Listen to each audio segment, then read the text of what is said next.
with me? Woo! And hell keeps coming. Want to go ahead and jump on this topic real quick. I know there's probably not going to be a lot of people in here as much as usual because we're in the middle of the NFL playoffs today. But I just saw an article today that said that Jim Knowles, the Ohio State people, were swearing up and down there was no way in hell that Jim Knowles would go to the Oklahoma Sooners and leave Ohio State. Well, they got half of that right. He's not going to Oklahoma, but it could be a lot worse for Ohio State in the fact that he is now, it seems like he's going to sign a deal with the Penn State Nittany Lions. And Oklahoma is back to the drawing board as far as their defensive coordinator goes. But before we get to all that and get on into the show here, let's go ahead and give the 4 horsemen shout-outs of the day, which I'm going to start doing here on the live streams. I'm also going to start making these live streams be actual podcast, as you know, after the show. But the 4 horsemen shout-outs of the day go to Mike Happy, Enough is Enough, Heath Stokes, and Sooner J.H. Travels. I'm mounted up, saddled up, ready to go, and they're going to help us with today's college football invasion as they are in the Outlaw Posse. And if you want to be in the Outlaw Posse and get your badge and get deputized and get your random 4 horsemen shout-out like they just did, as well as possibly the comment of the day on the actual podcast, there's a little join button over there by the subscribe button. It's not $2.99 a month, 75 cents a week. It's just half a bottle of water for the Outlaw. But if you don't want to do all that and you just want to come up in here and hang out for free, like, share, comment, and subscribe to this channel. Those are the big 4, and they're absolutely free, and they are just as important. Now, let's get right to it here. Let's see if the comments are coming in already. Unboxing, reviews, and more is the first one up, first batter up in the house. What's up, Boomer? That's right. Well, let's go ahead and get to that. Unboxing. Let's see what we got here real quick for y'all. We'll start with a Penn State article here. There we go. Says Jim Knowles is 59 years old. Is originally from, this is from the Center Times, as you can see right here. And let me turn the volume down on my phone. I'm getting people coming up in here. Jim Knowles is 59 years old and is originally from Philadelphia, where he went to St. Joseph's Prep High School prior to his time at Oklahoma State, where he's defensive coordinator, and at Duke as well. And he was the head coach at Cornell, his alma mater, from 2004 to 2009. He had a prior stint as the defensive coordinator prior to that time, leading the Western Michigan defense in 2001-2002. Penn State Board of Trustees and Equity and Human Resources Committee, which reviews and approves compensation for employees and total compensation at any point of their contract, are scheduled for a meeting at 8 a.m. today to discuss bringing on Jim Knowles as their new defensive coordinator. So, that's probably why he chose Penn State, is because he is from Pennsylvania. You know, a lot of people said that he was probably going to leave Ohio State because he was getting married, or he's engaged to some woman down here in Oklahoma, and she wasn't too keen on moving to Ohio. So while she won't be moving to Ohio, maybe they found a little slight middle ground here with that being his home state, and maybe she's okay with the fact of moving to Pennsylvania, which is a little further north than Ohio in some aspects. So I don't know how that would be a middle ground for them, but I guess it is. I guess she just didn't like the state of Ohio, and he didn't really want to come back to Oklahoma. So they met somewhere in between. He's getting to go back to his roots and I guess bring her as well when they decide to finally get married. Unboxing, reviews, and more says Sooners are good with BV running the defense. That would have helped open things up for BV to get involved with other parts of the team, but we have an OC and BV knows defense. I keep hearing that from a lot of people, and I think that might just be wishful thinking. While, Brent Venables was a great defensive coordinator, he is the head coach, and he needs to have his hands on both sides of the ball. He needs to be running that organization, that being the Oklahoma Sooners, the University of Oklahoma Sooners football program. He needs to be running that organization like a CEO. You can't do that if he's having to do the defense for him. But now they're saying, and I'm going to go ahead and bring that article up real quick. This is on the Oklahoma side of things.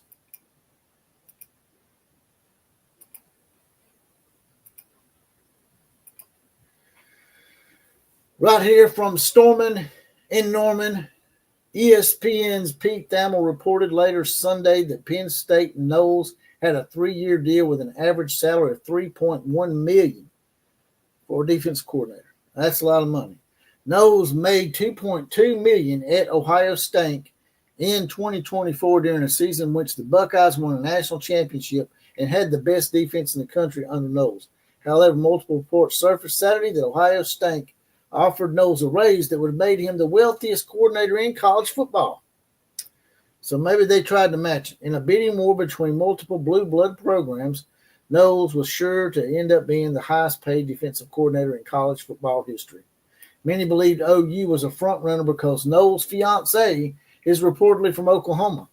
Knowles also spent 4 years in the state as Oklahoma State's defensive coordinator before leaving for Ohio State.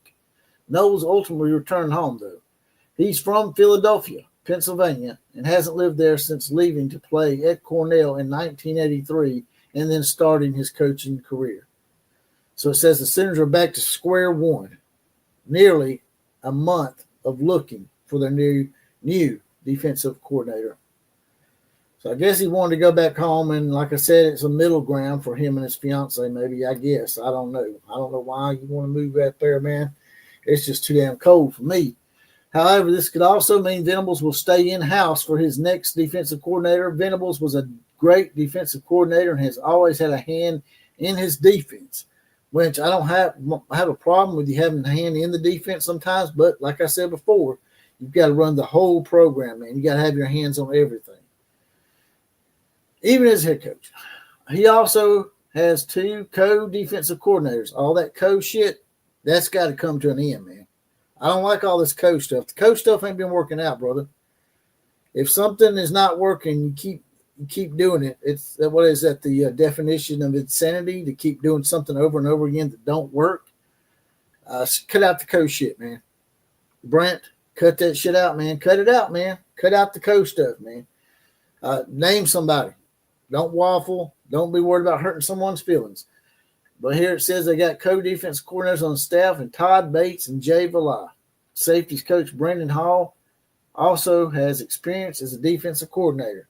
So those are the 3 right now they're talking about. A lot of Oklahoma fans are not going to be happy about that because I've discussed this with a lot of people offline. Oklahoma fans that are pretty good friends of mine, and they say they do not want to stay in-house. They want to go out and get somebody with a little bit more of a splash, which would have been Jim Knowles. But now at this point, you're probably stuck with in-house because it's so late in the game, right? Unless y'all can name some more candidates out there that I'm not aware of, drop it in the comment section right now. But between those 3, Todd Bates, Jay Valai, and Brandon Hall, who would you prefer to be the coordinator? It says here Brandon Hall has already had experience as a defensive coordinator. I'm not sure where he was a defensive coordinator at. Maybe y'all can also drop that in the comment section as well on Brandon Hall.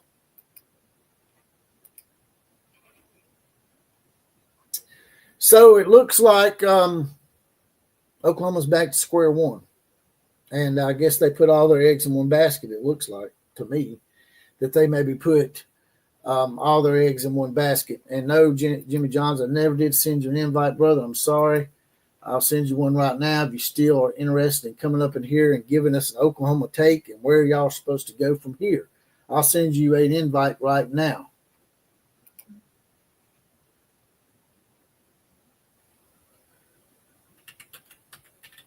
Once I get to going on here, I don't pay attention to my phone as much. So, yeah. All right. Let's send Jimmy Johns. Almost called you Jimmy Johns again. Let's send Johnny Johns an invite.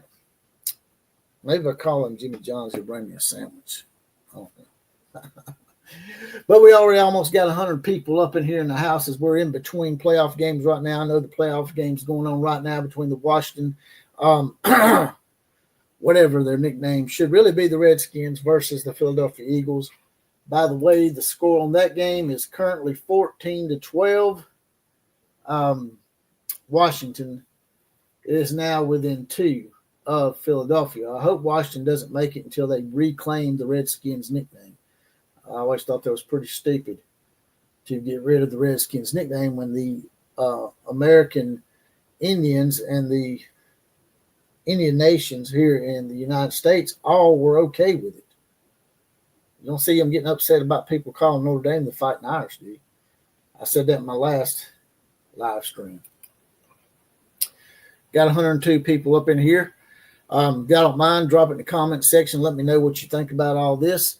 Ohio State and Oklahoma were both ditched by Jim Knowles to go back to Penn State, his home state. Everybody thought he was either going to go to Oklahoma or stay in Ohio State. The Penn State thing just started percolating about a week ago, and it looks like Penn State has won the bidding war for Jim Knowles. I don't know if they actually won the bidding war or whether they had a little more side perks like him being able to come back home to his home state, and on top of that being paid pretty handsomely from what they're saying, $3.1 million. Also, if you want to get your comment pushed to the top and you want me to answer your comment about above all others, I can't even speak today. There's a little money dollar sign at the bottom. Click on that and it'll push your comment to the top, and I'll read it out for a small donation. Help keep the lights on around here. Also, after this thing goes to podcast, there'll be a little money dollar sign and a little heart that you can also make donations to as well. Now, I'm fixing to bring someone in here that's more on the Oklahoma side of things that maybe can give me a little insight as to where Oklahoma's going to go, because this is sort of a blow to Oklahoma, in my opinion. It seems like they were waiting on this. They were waiting Jim Knowles out, and it looks like maybe not only were they throwing a curveball, but as well as Ohio State, because this could actually be worse for Ohio State. I would almost rather Jim Knowles, if I'm an Ohio State fan, I would rather Jim Knowles went to Oklahoma, not to Penn State, who's directly competing with them. Penn State almost beat them this past year. Probably should have beat them. Penn State was at the goal line, couldn't score. But let's bring Johnny Johns in here. I said it right this time. I got a sandwich. That's right. There you go. The best Van Halen cover band of all time. Next Halen is in the house. What's going on? How's it going, Johnny John's sandwich eating ass? I only did that because I heard you say that on the video. Maybe he's got some sandwiches. I'm like, dude, I'm actually thinking about making a sandwich right now. I almost didn't come in here today because the playoffs are going on, but I saw that shit breaking. I thought, man, I got to jump on this. I did. I heard this. I heard it percolating that he might go to Penn State. And now he looks like he is going to Penn State. Yeah. So I'm just now hearing about this also. Me and NIL Commish was doing a live video, and we stopped it because we seen your video pop up on our phone, and we was like, is it got a question mark on it? Or was he saying like it might happen, or was it official? And now we're hearing it's official. And yeah, dude, I'm glad we took our shot.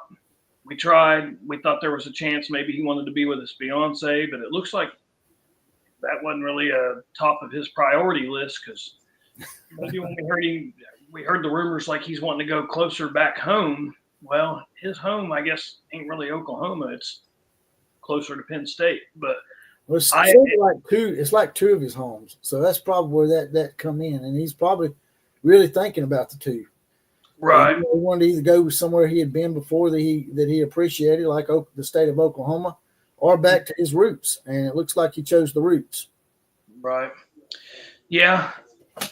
I know it sucks. I kind of felt like, God, it would be nice if we could get Jim Knowles, but I am happy we was at least in the mix. We took our shot. I think it sucks more for Ohio State because they got to play against them. Exactly. You know what I mean? That'd be like us losing a top-notch coordinator, and then he goes to Texas. You know what I mean? So that sucks, dude, for them, you know. But it's not like Penn State's just a average team in the Big Ten either. This is a team that nearly beat them this year. Yep. And they were a solid football team this year. Now they got Jim Knowles, and then you got to worry about how many of your recruits are going to bounce and go there, and how many of your players, because the weird, crazy system we got right now. Yeah, it's tough for college coaches.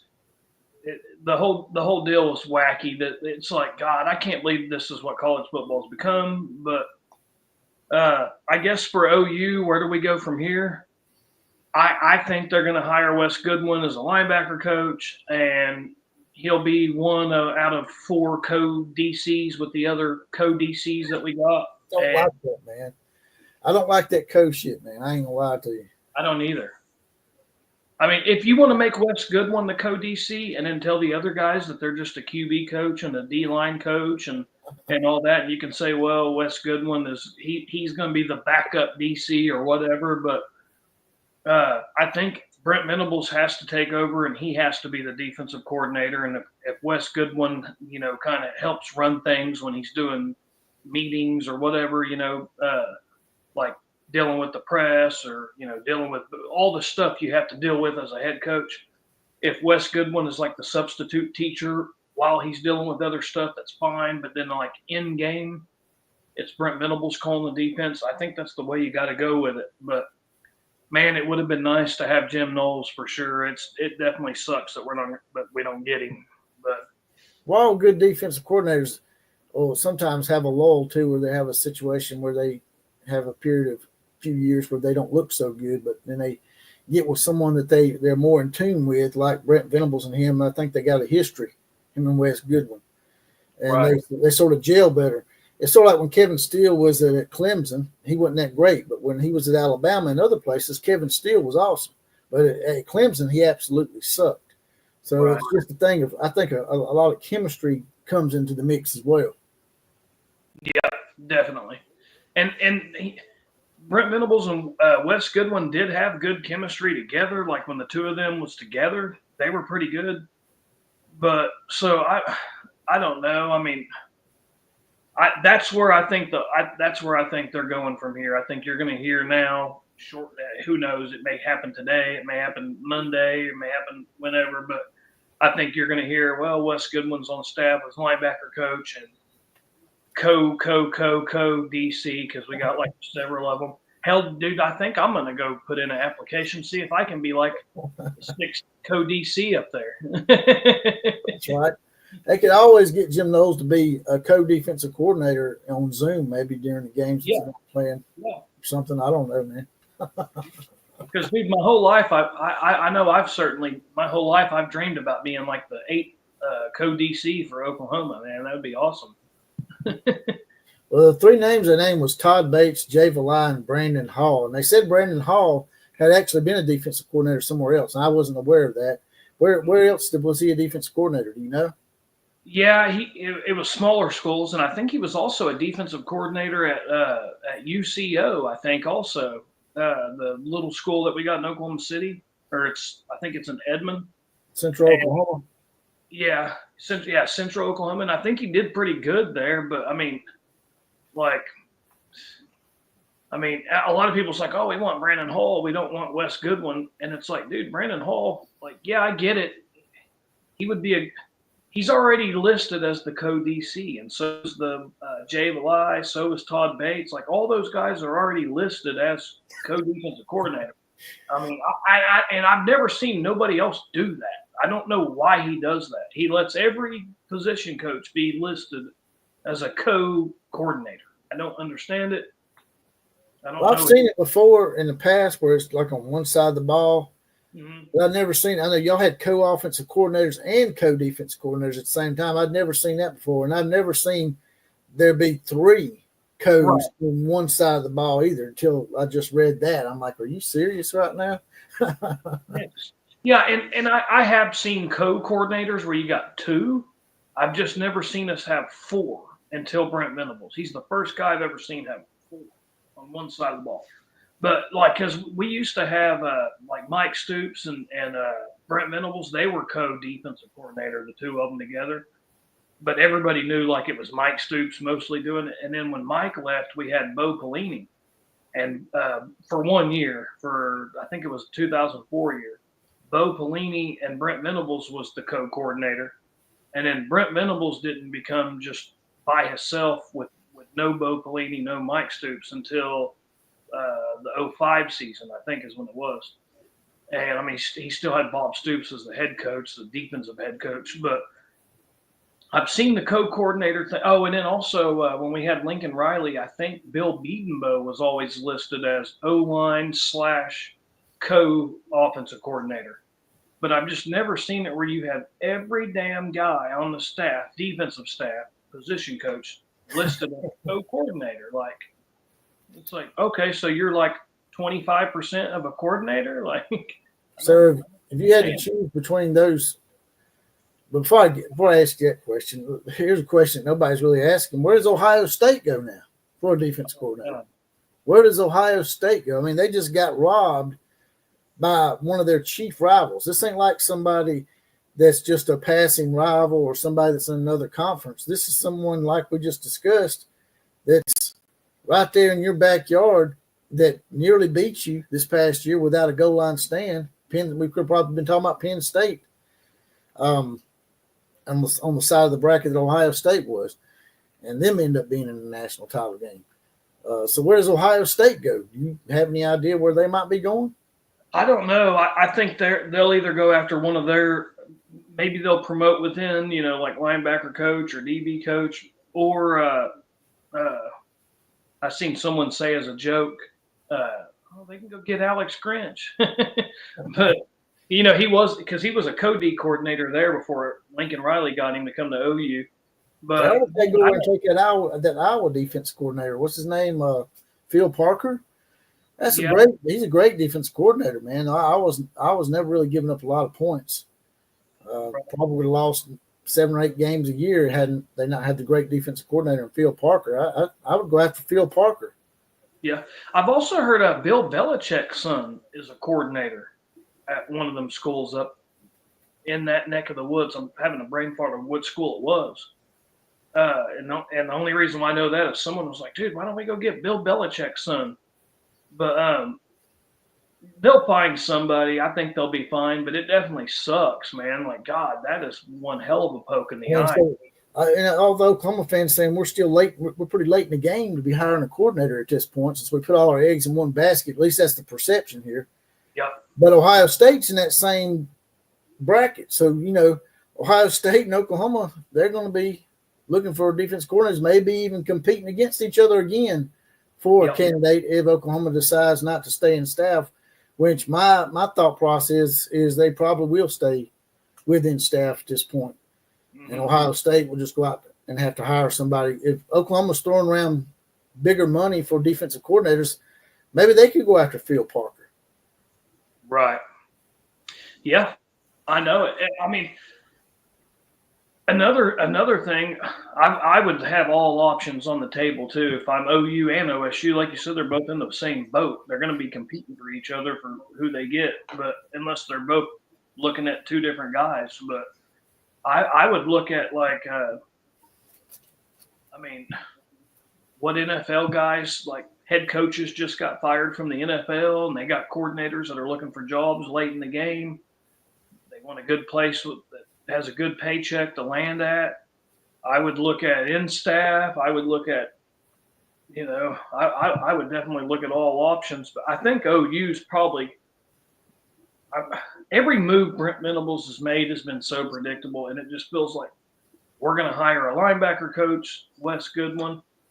I feel like that's like the obvious answer, and he always seems to do the obvious answer every damn time. So I think like you might have got some of that coldness from some lingering stuff that maybe he learned from Bob Stoops. Seemed like Bob Stoops used to like to do that too. Roy Miller has his badge. He's deputized. He says, "I'm not surprised at this one, and now I'm so sick and tired of this NIL and transfer portal bullshit." Yeah, yep. I think we're all tired of it, man. I'm about ready to go, like I said, back to the NFL, and at least they got some semblance of rules and something that you can understand and feel like it's at least a tad bit fair, and you're not being tampered with and having your shit took and not being given nothing in return. So I can totally feel Roy Miller on that. Yeah, it sucks, dude, because I love college football. And the NFL is only something I watch after college football, like playoff time. But I do, man. like I'm jealous of the fact that the NFL has. I love the way the NFL has rules in place. Like they know if they got a guy that they're losing. Like I love the structure of the NFL, and even in the playoffs, is it a perfect playoff system? No, but it's a hell of a lot better than any postseason system that we've ever had in college. And same way with contracts, and like you know, Dak Prescott or Patrick Mahomes or Kelsey, they can't decide tomorrow that they want to leave and go to another team. Like they sign a contract and they've got to stick with the team that they committed to. These college players, they don't. It ain't even a thing where like, say you're a school like Iowa State or Oklahoma State, you don't just have to worry about like, oh well, we got to only go get 2 and 3 stars that are diamonds in the rough. We can't compete with the big schools to go get the 4 or 5-star guys. We got to go get 3 stars. But even if you go hit like find a diamond in the rough, you once he has one good year, he's still leaving. Even if you hit on one of those guys, you're still losing him after 1 year. And it's even worse than that. You may have a guy that's balling out the first 4 weeks of the year, and we've seen guys pack it up after the 4th game at a smaller school and say, well, I'm going to go ahead and redshirt the rest of the year, and I'm entering the portal. I'm gonna save this year of eligibility because I've got several offers from like 10 different schools. So I'm leaving. God, what was it? The UNLV quarterback that did that shit to them? Yeah, he said they lied to him about the money.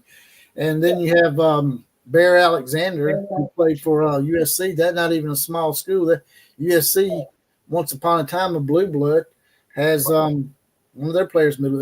Alabama had Jaden Proctor leave after last year and go to Iowa for 3 months and then come back.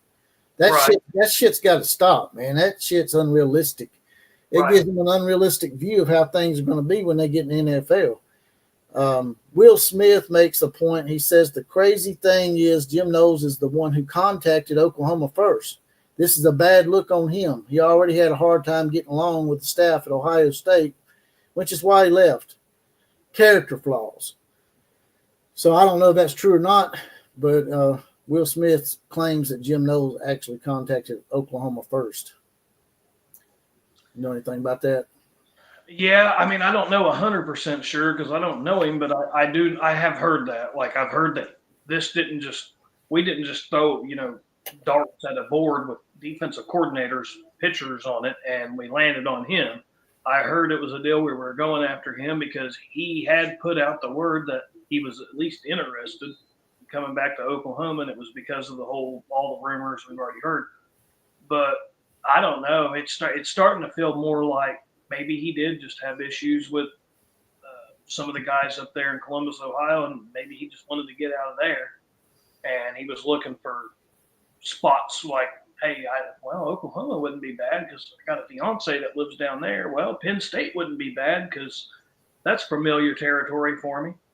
So I don't know. I mean, character issues. Maybe he's a dick. I don't know. But one thing I'll say, he's a winning dick. Yeah, most successful coaches are dicks. So right. Nick Saban is a huge dick. So yes. Yeah. But when you're a winning dick, people still win. It's not easy to be a good dick when you're winning. Mm-hmm. If you're not winning, you're not a good dick. If you're a bad dick, then they'll get rid of your dicky ass. So we got all the dickness we could out of that. we definitely dicked that one down pretty good. yeah, we did. We laid the pipe on that one. Yeah, we did. We got 120 people in here. Got a lot of people in here today.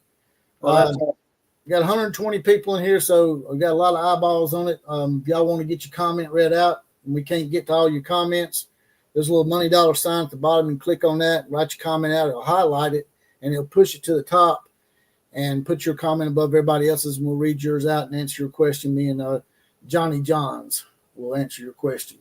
What about Dallas, man? They hired Schottenheimer. Can you believe that shit? No. I mean, I guess I can, but yeah, and I haven't heard anybody that's real excited. I was like, what? That is not the I don't know. I don't know what the hell is he. I don't know if he's like trying to lose on purpose to get like top picks. I seen somebody put out a video and they're like, "Oh no, man, he's actually got a genius plan going on. He's purposely wanting to lose next year because he wants to draft Arch Manning the year after." And I'm like, "Well, if he's purposely trying to suck, he's doing a great job." He might not be alive then. He's what, 85 years old or something? How old is old Jerry now? In his 80s? I think he is in the mid 80s. I literally just Googled it the other day. I was like, wow. He said Schottenheimer's been a career assistant. Nobody's ever took a chance on him. I know his father. I think his father was Marty Schottenheimer, right? Yep. He was a real good coach at Kansas City back in the day. But his son has never been given that opportunity. He has no experience. I think it's just a Jerry Jones thing in that they really couldn't get who they were looking for, and so they just decided to settle. And Jerry Jones wants somebody that he can puppeteer, in my opinion. Yeah, it would be weird if this is the one that actually works out because, right. You know, like it's not the one that was the real sexy hire, like, but it would be wild if this is the one that actually works out, like. Right, and he's got the lineage for it, so. Right, yeah, he does, and who knows? Maybe this is the hire. Maybe it is. But I do know, like, when he hired Bill Parcells, I felt like that was a hire. We were like, wow, okay, he's trying to win. He's trying to win because Bill Parcells had won everywhere he had went. And then when he hired McCarthy, it's like, well, he does good with quarterbacks. He did win that one Super Bowl. Like, who knows? And maybe with the like everything when it comes to Dallas, you got all the resources up there, and it kind of felt like, hey, maybe that was the move, but. Now he goes out and gets this hire here, and I'm like, man, this one ain't a sexy hire I was expecting. And who knows? Maybe it's the right one though. So only time will tell. It'll be interesting to see what happens down there. I'll definitely be watching it and eating my popcorn for sure. Will Smith sort of agrees with me. He says Knowles screwed OU for making them wait. I would have loved to get Phil Parker instead. Yeah, Phil Parker is a guy that people don't talk about enough. I mean, and the Iowa defense has always been shut down defenses. Like I said, if not for Phil Parker, Iowa probably is a 3-9 team every year. Instead, they're going 9-3. So his defenses make a big difference in that program. Just like Brent Venables did at Clemson his last year. Clemson was winning games 14-5.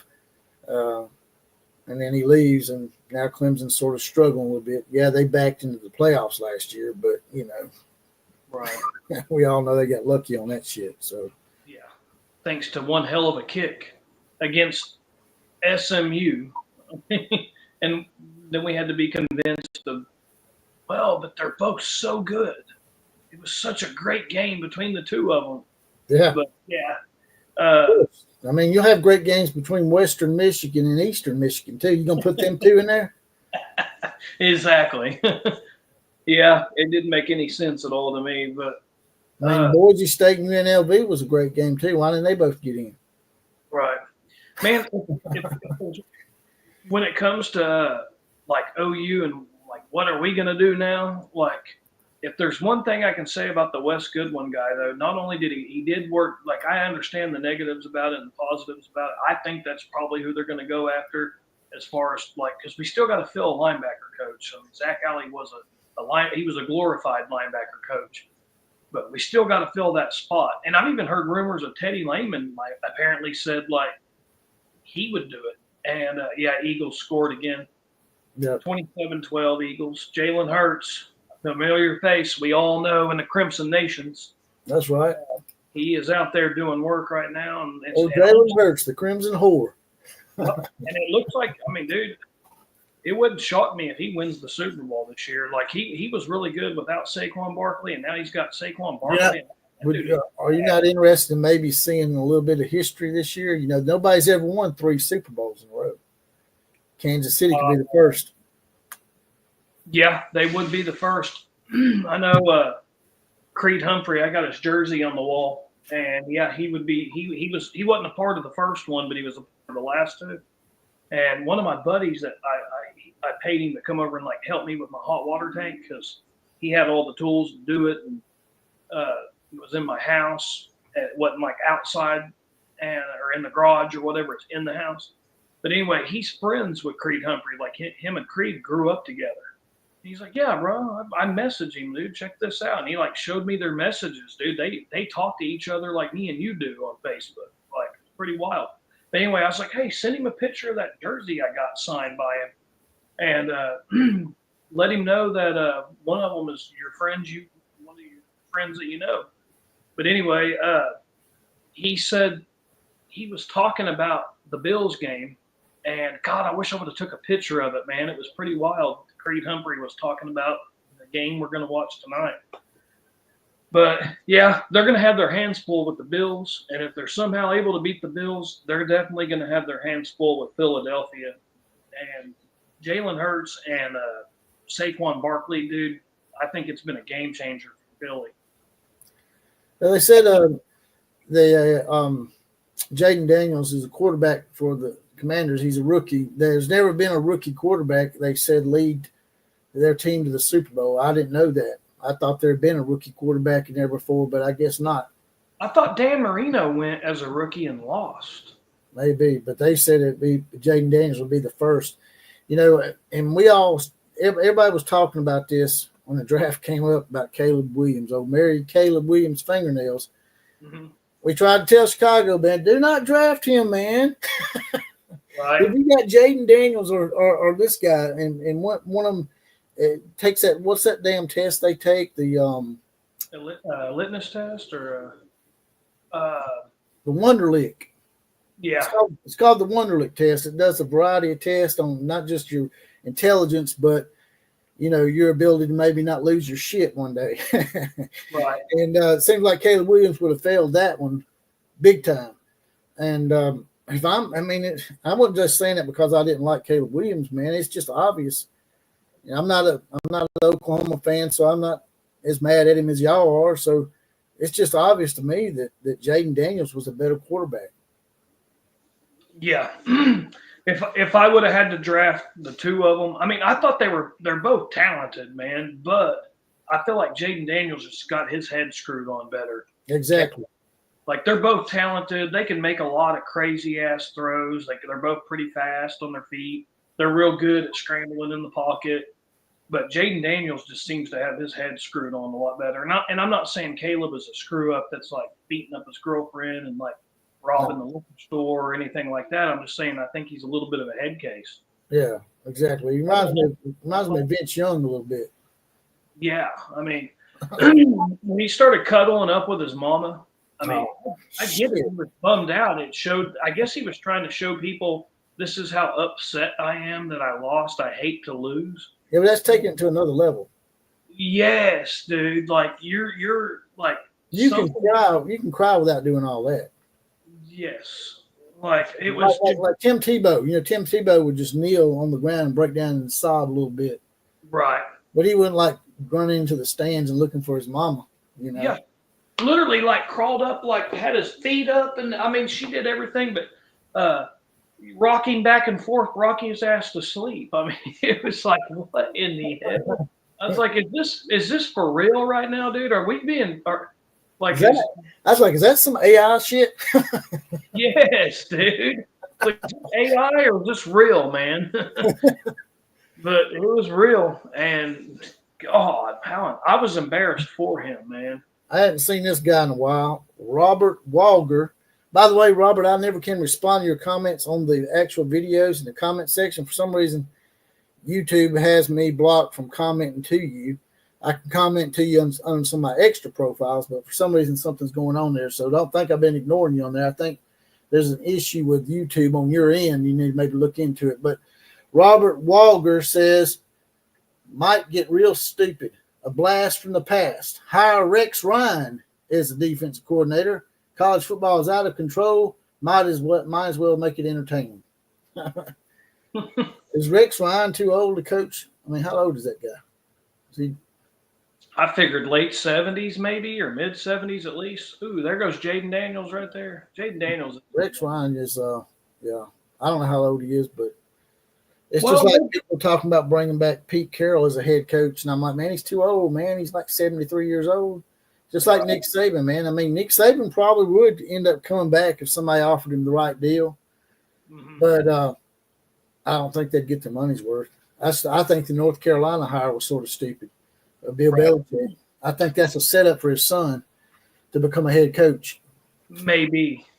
And that one baffles me even more because I'm like, dude, you're already like a legend in the NFL, and I'm talking about like when you talk about some of the greatest coaches of all time, he's up there. And out of all, he never coached college, not one time. And I Googled, I'm like, dude, did he coach college even like in the beginning of his career? And Bill Belichick's never been a college coach. Of all times to decide that you want to try out coaching college, you want to do it right now while it's a shit show? Yeah, no shit. But it is becoming more of a professional atmosphere, so maybe that's what he's looking at. He might be able to organize it better or something. If y'all don't mind, jump out of the chat. I haven't asked this yet. I forget to do this all the time. I'm going to get Johnny Johns or somebody to remind me. Smash the like button. If you smash the like button, it'll help push the algorithm. We'll get more people up in here. We already got 130 people in here. And like I said, if you want to get your comment read out as well, there's a little $1 sign at the bottom. Click on that, write your comment out, it'll push the top, and it'll highlight it. But also subscribe to the channel. If you're in here and you're not subscribed, go ahead and hit the subscribe button. That's absolutely free. Free. He said Rex. He said Rex. He meant to say Rex is 62. He's actually younger than I thought he was, because I don't know why I was thinking he was in his 50s. Like even when he was at the Jets, I thought maybe he was in his late 50s even then.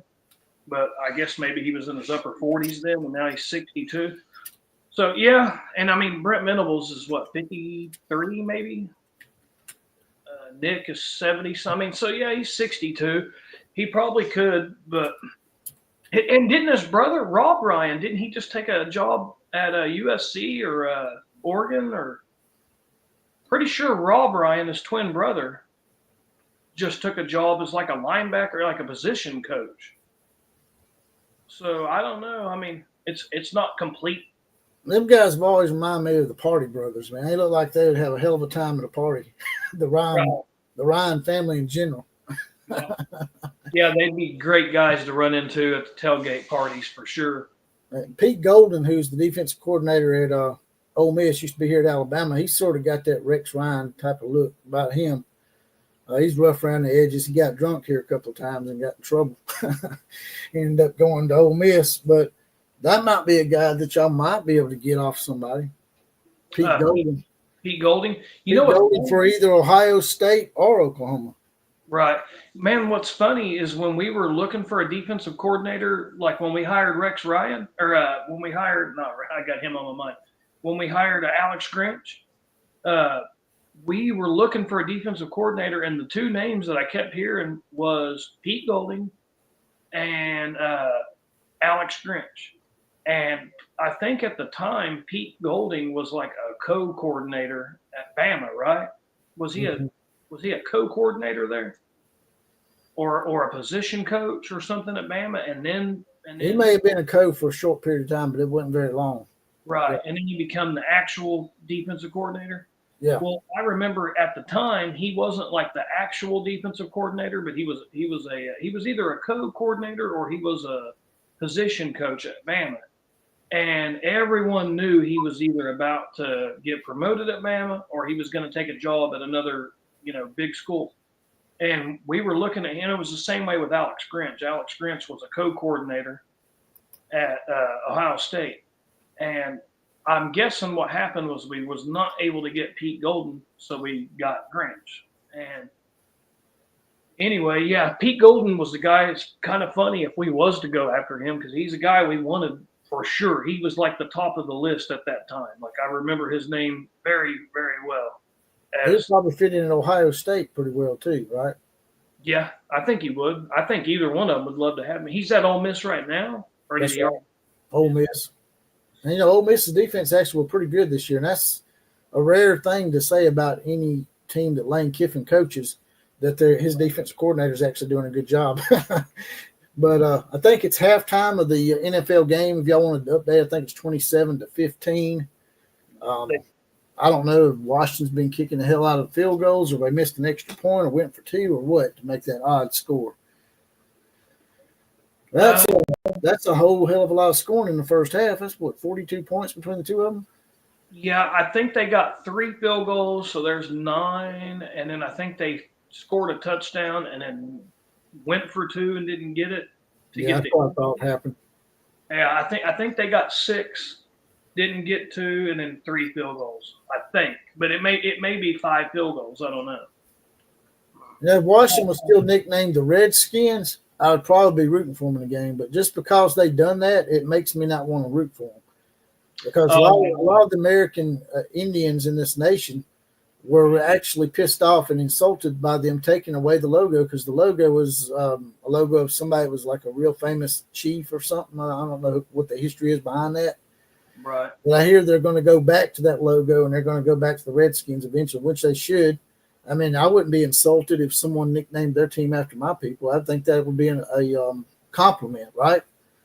Oh, yeah. No. It doesn't bother me if there's like a Fighting Irish or a team called Cowboys, Why ain't they throwing a fit about the Fighting Irish? You know what I'm saying? And most people throwing the fit weren't even Indians. They were just stupid-ass liberals, man. Just Exactly. Yeah, because I don't know any, my grandpa's like a full-blooded native, and my great-grandma on my dad's side, great-great-grandma was full-blooded, great-grandma was like half, but quite a bit of my family is native, and none of them give a shit about it. So, and then, they did the same thing to my dad's high school, where a bunch of my family, Capitol Hill, nowadays it's not a good area, but like in the 40s, 50s, 60s, 70s, when all my family went to school there, it was like a really cool high school.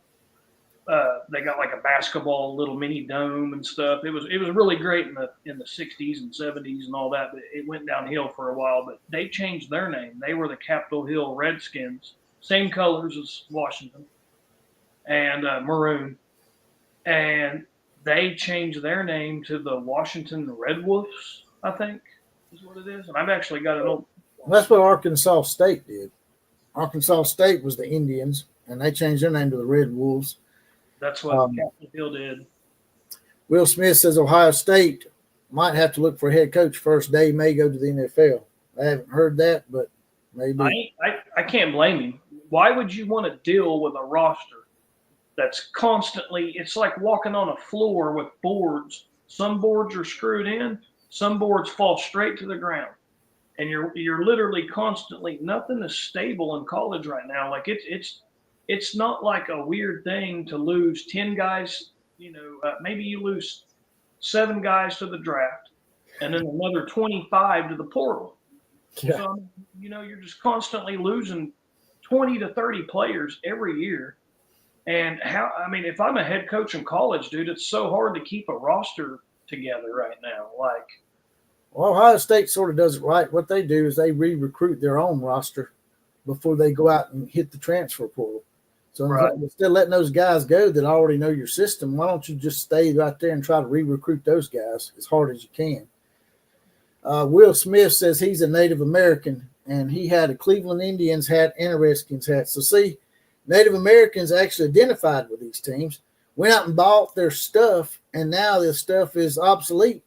Right. And they took it as a compliment, as an honor that someone would think that their people were, fierce enough or, strong enough to nickname their franchise after it. The people that were arguing to take the names away, I think, were trying to make the point that a lot of teams are nicknamed after animals, and that they were treating Indians like they were animals, like they were less than human, which I think is a big, big grasp of just wanting to deflect and just get our attention on other shit that's not that important.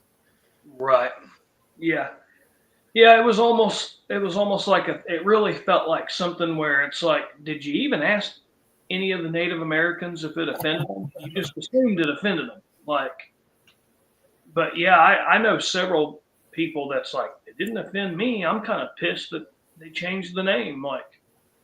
It's just, but yeah, when you think about Fighting Irish and how many teams are Cowboys, I mean, you got Oklahoma State Cowboys, Dallas Cowboys, like, you know, It's so inconsistent too, man.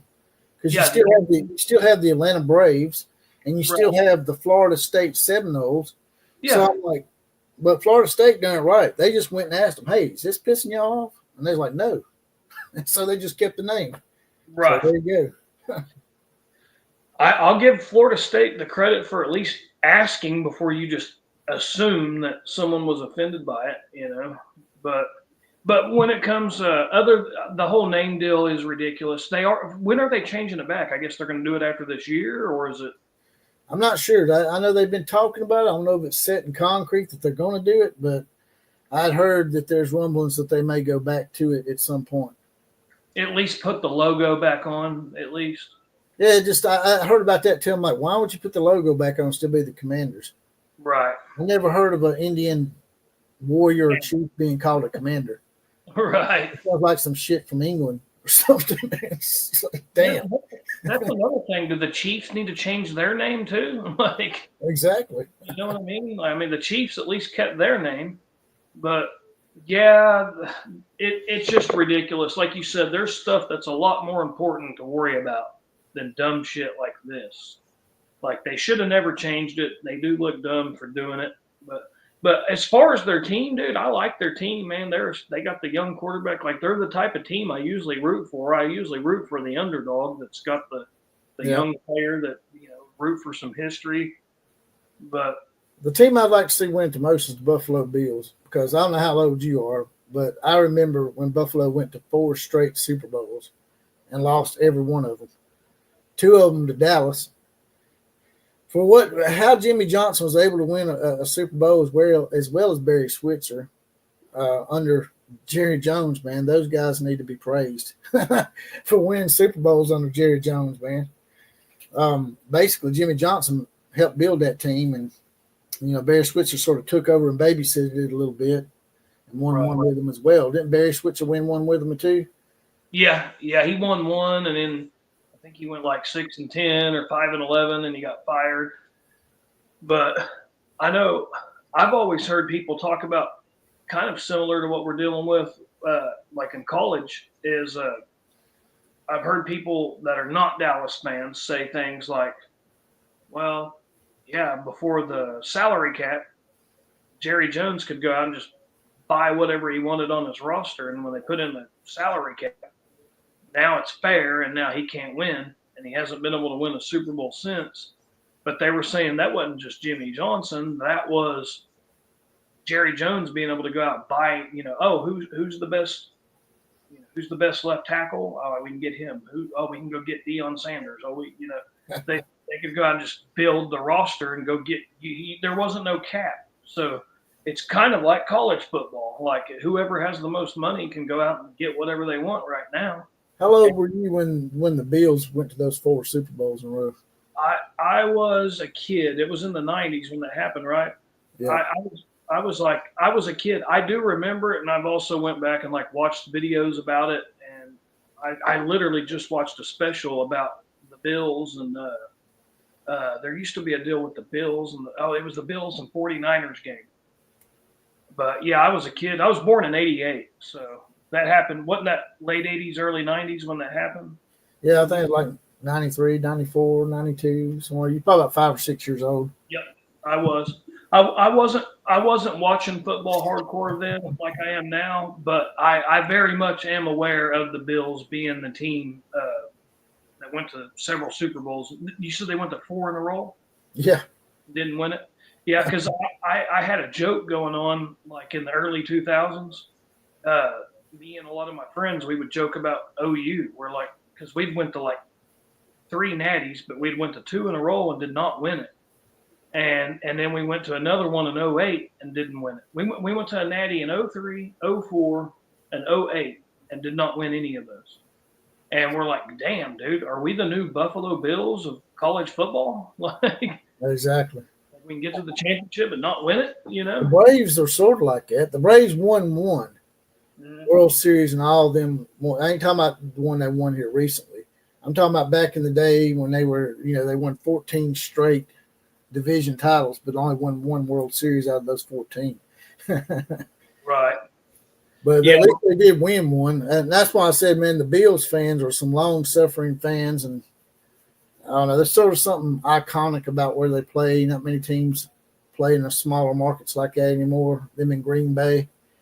I'd like to see the Buffalo Bills win it.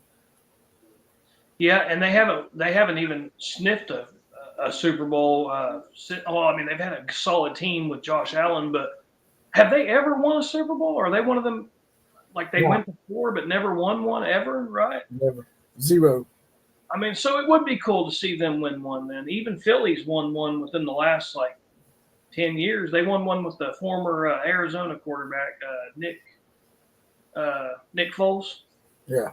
They won one with him. Philadelphia had never won a Super Bowl until here recently. Yeah, so they at least have one. Now, they went to a Super Bowl back in the 80s when I was a kid against the Raiders, but they lost the Eagles. Right. Yeah, so Philly's got one. Washington won one with Doug. Yeah, I know you're talking about the black dude. Doug Williams. Yeah, that's it. Doug Williams. Doug Williams. I might have had John Riggins as running back still. I'm not sure. Right. And that guy, the coach, Joe Gibbs, was a racing team owner as well. After he left as NFL coach, he became a racing team owner.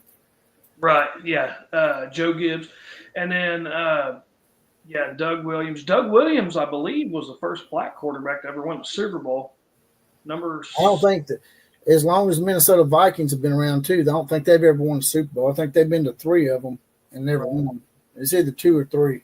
And in Kansas City, they've won one. So Buffalo Bills are the only ones in it that have never won one. And then, like you said, the heartbreak of going to 4 in a row in the 90s and not winning one, man. Like, you couldn't even accidentally win one. That is tough. Well, they were close in that first one. They were playing the Giants. It was like the Battle of New York. And a guy by the name of Scott, I think his name was Scott Norwood, missed a real easy field goal. It was like a chip shot field goal, like a 30-yard field goal, and he missed it. I think they lost 19-17 or something like that to the Giants in the very first one. And the Giants had barely made the playoffs that year. I think they were like 9-7 or 10-6 or some shit. Right. And they won it. And then after that, they got blew out every time. I think Dallas beat them really bad both times they played them, or all 3 times they played them. Dallas whooped them pretty good, I think. Right. Yeah, see, when I was a kid, I remember Dallas beating them in the last one, and I remembered hearing that, like, a lot of my family was Dallas fans, and I remember hearing them say, well, at least we're playing the Bills. We know they're not going to win. You know, like I think the last one might have been slightly close, but the first 2 were blowouts. I know Dallas just pummeled their ass. So the one that was a blowout, I remember watching that one. I remember that one very well with my family, watching that one on the house I lived in on 85th by the Triple OC, Oklahoma City Community College. The house I had as a kid when my mom and dad was still together was in that neighborhood. And I remember we watched all the Dallas and OU games. Now, OU sucked in the mid-90s. So I remember there being a lot of disappointment on Saturdays. But and then until Bob Stoops got here, and then all of a sudden we were good again. But I really felt for Jim Kelly, too. He was a really good quarterback. He never could get that Super Bowl. And a guy that played here at Alabama, Cornelius Bennett, great defensive player, never could get a Super Bowl. Hey, you said we've got quite a few people in the chat right now. Is there 134? Is there anyone in the chat that can answer?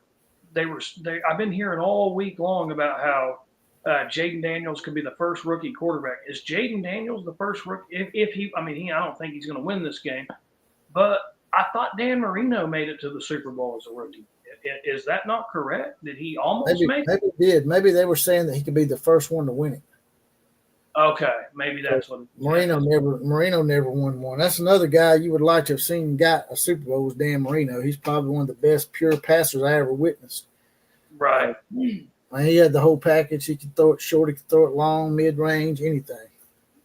And then Ben Roethlisberger, he made it really far his rookie year. I don't think he made it to the Super Bowl, but I thought he made it damn near to the Super Bowl, like conference championship game or like he made it really far. I can't remember. I don't know why I was thinking Ben Roethlisberger made it to the conference championship or the Super Bowl and then lost. And then I thought Dan Marino, his rookie year, made it, but maybe I'm wrong on that too. I don't know. And then Patrick Mahomes, I think, went pretty far his first year starting, but he wasn't a rookie. But Sooner Cowboys says BV is actually on the hot seat. Things aren't going to get better. They're going to go 3-9 or 4-8 next season. Is Sooner Cowboys prediction? What do you think about that? he thinks OU's going to go 3-9. I mean, Or 4-8? 4-8. So you got us losing all the games we lost last year, plus losing to Michigan, I guess. Yeah. I mean, basically, if OU loses every game against pretty good competition, you're thinking they're not going to even accidentally win any games. Like, I mean, they beat Auburn and Alabama, so they're going. I think they're going to squeak out a few more wins than he thinks. I think it's going. I think y'all going. My opinion, y'all will at least probably go 8-4 next year. In my opinion, I think it's going to flip flop a little bit. Now I don't think it's going to go 4-8. I see at least 8-4. At worst 7-6. Right. I am right there with you on that. I think that, I hate it. It does suck. We got to play the same schedule we played last year. That was a pretty tough schedule. On top of it, we got to play Michigan instead of like a Temple and a Tulane. So that part sucks. And Michigan they're still a solid program. But luckily we play Michigan and Norman. So maybe, and then you like to think we're not going to have 5 wide receivers hurt all year long as well. And so I'm kind of thinking, like, with John Mateer being here and having a quarterback that's not going to throw for 70 yards and 3 turnovers every damn game, because Jackson Arnold wasn't just getting 3 or 4 turnovers every game. He was also barely throwing for 70, 80 yards a game. And I know he didn't hardly have nobody to throw to, but you like to think that's not going to happen this year. So if I had to put the over-under on it, I would say Oklahoma, if things don't go our way, we're going to win 7. And then maybe you win some of those games that people think you're not supposed to win, and maybe you could win 9 or something. But I don't know. It is a tough schedule, dude. If it wasn't a tough schedule, I would say I think we're going to win 10. What about my team? What about Alabama? For the Alabama people in here, what do you think? You think Alabama's going to go 9-4 again? You think we'll do better next year? How do you think things going to pan out? Man, are y'all definitely going with Simpson as the quarterback? I guess it's definitely not going to be. It looks like it might be Simpson, but I mean, you just never know, man. You know, things can change when the spring game comes up. You know, people get on board with the second and third string usually in a spring game. But I mean, the guy's been in the system for 2 or 3 years. He's going to be hard to beat out, in my opinion. Right. He may start the season like the Barnett kid did that year when Alabama started the season with Barnett and against USC because he knew the system, and then he just didn't produce the first quarter, and they benched his ass and put Jalen Hurts in. Right. We know the rest of the story. Right. Barnett transfers. Jalen Hurts ends up doing pretty good. Alabama transfers to Oklahoma, does even better. So I could see that happening in Alabama. He could go in and start the game because he's familiar and they're familiar with him. If he don't do as well as he's supposed to do with all that experience, they could bench him and maybe put in Austin Mack or the new kid they got, Keelan Russell. Austin Mack. So before you said his name, I was getting ready to ask you, who was the highly recruited guy that was originally going to go to Washington, came with Kalen DeBoer to Alabama? It's the Austin Mack kid. Wasn't he pretty highly recruited, like top 5 recruit quarterback in his class, I think? Yeah, I know he's at least a 4-star. I don't know if he's 5-star or not, but he was a 4-star. If memory serves correctly, I think he was a high 4-star. Right. I know he was a 5, but I think he was a high 4-star. And I've been thinking, like, if they're not going after anybody, it's because they really like the Austin Mack guy and they really like the Simpson guy. And I kind of feel like he's going to let. Mack's a big old boy too. He's like 6'5", 6'6". Yeah. Weighs about 220, 230. He's not really fat. He's a pretty nice specimen.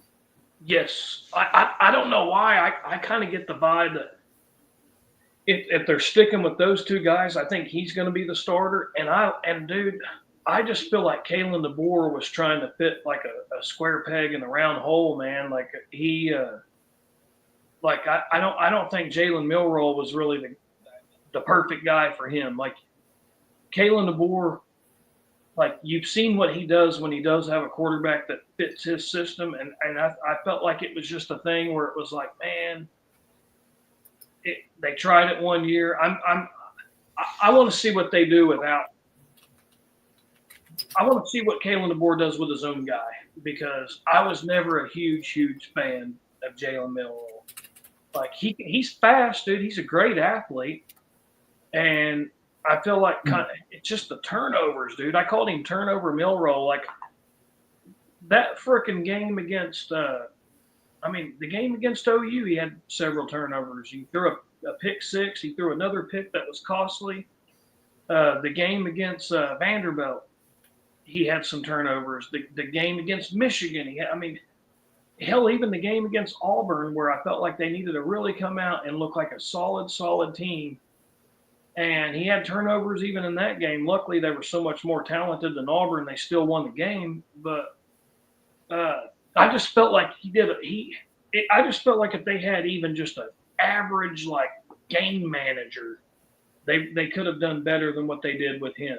Like, yeah, I think that the days of teams going undefeated are numbered with all the games you have to play now. Ohio State, who's a pretty good damn team, lost 2 games. It's just like an NFL schedule now. NFL teams don't go undefeated. They just don't. Right. You're going to lose 1 or 2 games, maybe even 3, and still win the Super Bowl. You know, you have teams that lose 6 or 7 games and win the Super Bowl. So NIL Commish answered our question. He will be, Jaden Daniels would be the first rookie to start a Super Bowl ever if he makes it. Yeah, so maybe the deal with Dan Marino, maybe he was like, that was his first year starting, not first year. And then Ben Roethlisberger, I think it may have been the same deal with him. Maybe he went like his second or third year or something. You got some Ohio State fan in here. We got an Ohio State fan? Yeah, we got an Ohio State fan. He said OH. I guess he wants us to complete that. We were talking about you guys lost. It looks like you're going to lose Jim Knowles, not to Oklahoma, but to Penn State. How does that make Ohio State feel to lose a pretty important part of their staff? This ain't like Penn State come in and took your linebacker coach and made him a DC. They took your straight-up defensive coordinator that you were paying $2.2 million. Just come in and took your lunch money, Ohio State. What's your thoughts on that, Sandusky? Sandusky, Ohio.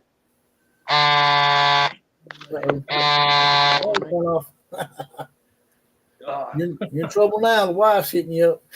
Right. My wife hit me up a while ago. I turned that shit on silent. I'll probably get in trouble later. Priorities, man. You gotta have priorities. That was actually my youngest brother. I guess they were called me earlier and asked me if I was going to come over and watch some of these games with them. And I told them I was going on your live stream. And I was like, well, hang on. They hadn't sent me an invite. I'm like, let me wait 10 minutes. If you don't hear from me, then you know I went on the live stream. He still calls me, knowing I'm probably in the middle of being on a live stream. That's your brother? Yeah, it was my youngest one, not Derek, but the youngest one. Yeah, you got Derek trained pretty good. Yeah, Derek wouldn't do that, man. Yeah. Chris W. says, crusty old Knowles was butting heads with crusty old defensive line coach Larry Johnson, mostly over Knowles' cage rush game plan. I guess Chris W. must be an Ohio State fan, too. We're starting to have some Ohio State fans filter in here. I guess they see their name in the title up there being included with Oklahoma. He says Matt Guerrieri, current safeties coach and a Knowles guy, will likely be the Buckeyes' next defensive coordinator. They talked him up big time at the national title celebration today. So it looks like Ohio State and Oklahoma will probably hire from within at this late juncture, I guess.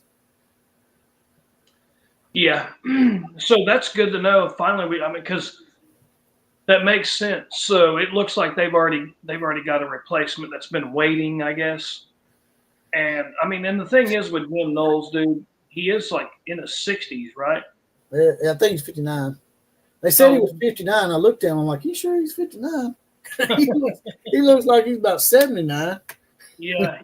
He definitely looks like he's been rode hard and dried wet for sure. But I knew he was close to 60. But so it ain't like he's the kind of guy that you were going to expect him to be there forever. Every year could be your last year when you're damn near 60. But he maybe they'll get a young gun. One thing I'll say about Ohio State, man, is like you got 5-star, 5-star, 5-star, 5-star, 5-star, all up and down the board. And if one of them guys gets hurt, guess what? There's another 5-star. They got a $20 million roster.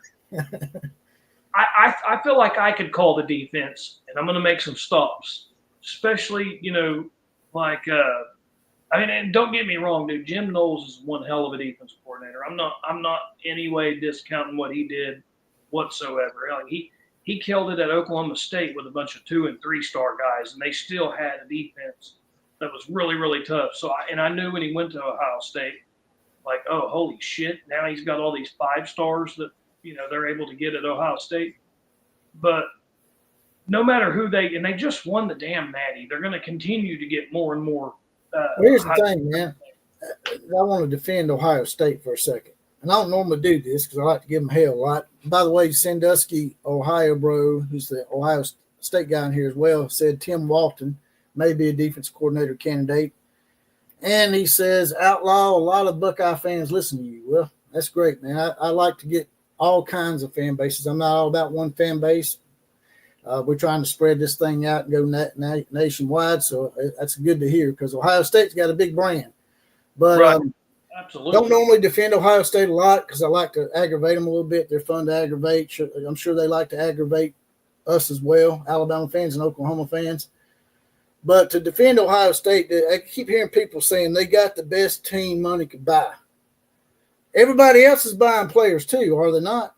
Right. Ryan Fowler, a guy here is a homer here at radio station, Tide 100.9. He was saying that shit on Twitter. Congratulate Ohio State on the best team money can buy. I'm like, you do realize Alabama paid for all their players, right? Alabama and Ohio State and Oklahoma and Texas, Notre Dame, all those teams have been paying for players since 1920. So right. Shut the hell up about them winning the national title by paying for the players because we're all paying for them now. I mean, how can you sit there and say that shit with a straight face? Exactly. Like you think Texas didn't pay a good amount of money for their roster? You think Oregon didn't pay a good amount of money for their roster? Exactly. I just paid the wrong people. Ohio State just did a good job picking out the right ones to pay. Alabama wasted a bunch of money on Jalen Milroe. That's our fault. Right. And Oklahoma, we wasted a bunch of money on 5 guys that was sitting their butts on the sideline all year, not playing. And then transfer as soon as the year was over. Every damn one of them transferred except for one of them. That's awful. Gibson stayed. That's awful, man. They'll just sit there and pretend like they're injured and they won't get on the field and they just draw a paycheck. Right. Yeah. And I had a feeling that was kind of going on. Once it got where they were, I'm like, really, dude? Not one of y'all guys are healthy, man. There's something going on here. And they were all getting a big bulk of our NRL money. And then the other guy was getting a big bulk of it was fumbling. But so yeah, dude, y'all guys paid the guys that showed up and won a championship. And even in the 2 games that they lost, dude, they were close games. It wasn't like they got smoked or blown out. Like, I mean, they lost a close one to Michigan, rivalry game. And then the other one they lost was a close one at the beginning of the year to Oregon. And I think that one was on the road. But one thing I'll say, dude, in the playoffs, they turned into like I watched Ohio State play during the year. And I watched them against Oregon. And, I watched them I want to say I did watch the sad thing is I watched them play 3 or 4 games in the regular season. 2 of them was the games that they lost. So they won every single game by double digits. They did. But out of the games that I watched, half of them they did end up losing. So my expectations for Ohio State going into the playoffs wasn't real high. until they smoked Tennessee. And then after that, I was like, damn, it's hot right now. And Chris W. sort of makes my point here. Oregon had a $24 million roster. Texas had a $23 million, so they actually paid a little bit more, according to him. I don't know if that's actually a fact or not, but yeah, everybody's paying for players, man. I think the Ohio State Texas game was probably the best game of the playoffs to me. That late fumble return sort of made the score look worse than it really was. But someone got their ass whooped in the playoffs, and it wasn't Ohio State. Right. Say about that. That is true. I wonder how much Penn State spent on their roster, because if they spent even 10 or 15 million, I think it's going to kind of set the bar. Like, hey, man, like you need to spend. You better fork out at least 20 million, 15 million for a roster if you want to even have a shot at competing for a championship. Because knowing that Texas spent over 20, Oregon spent over 20, Ohio State had around 20. I mean, it sounds like if you're one of the teams that was going to be competitive, everybody had to fork out money. So, except for Army and Navy. If y'all don't mind, jump out and smash the like button. You can also like, share, comment, and subscribe to the channel. Subscriptions are most important. Gets more people up in here, gets more eyeballs. It's absolutely free. Now, you can join the Outlaw Posse. We got an Outlaw Posse here. You get your badge, you get deputized, you get a random 4 Horsemen shout out on the actual podcast, as well as on here sometimes. I did a random 4 Horsemen shout out at the beginning, and maybe be the comment of the day as well. Chris W., one of our Ohio State fans in here, bringing the heat, says the key is not paying big money to high school recruits unless they're 100% can't miss like J.J. Smith. Pay your own proven guys and proven portal players last. So that's what I was talking about a while ago. Re-recruit your roster, the ones you know that you want there, the ones that know your system. Re-recruit them first, then go out and get what you can get. Go out and cherry pick. Yep, I couldn't agree more with what he just said, dude. The key is don't spend all that big money on an unproven guy, and go out and get the guys that are already proven, or even a portal guy that is already good. A guy like Caleb Downs. I know that sucks for Alabama fans. It sucked a lot. And just for anybody who don't know, if you're one of the Ohio State fans that's watching this video for the first time, just to let you know, I'm an Oklahoma fan. Outlaw, he's an Alabama fan. So neither one of us are Ohio State fans, and but we do watch everybody in. I like covering all teams. Both of us have a ton of knowledge though when it comes to everybody in college football. We may clown on Ohio State or Texas or whoever, Auburn, USC. LSU, USC, but we do have respect for all the big brands in college football. USC's probably my favorite of all time. We call them the Skittle Shitters. Just so y'all know, if y'all are first timers in here, we want to make sure that we get that education and knowledge out to everybody, especially in the Big Ten, since they're in your conference now. They're called the Skittle Shitters. So make sure y'all address them as such. So we got a guy, Texas Hook'em. He says, I hope y'all never fire Porter Moser Hook'em. I bet you don't. I bet you hope we never fire Brent Venables too. Let me go.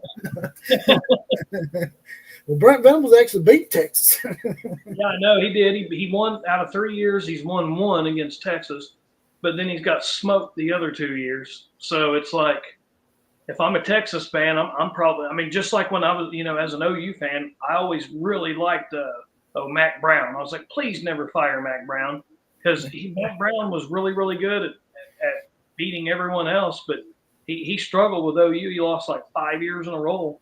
2000, 01, 02, 03, 04, 5 years in a row he lost. But then when he finally did beat us, he won a national championship. But and he beat USC. And he beat USC, which makes me like him.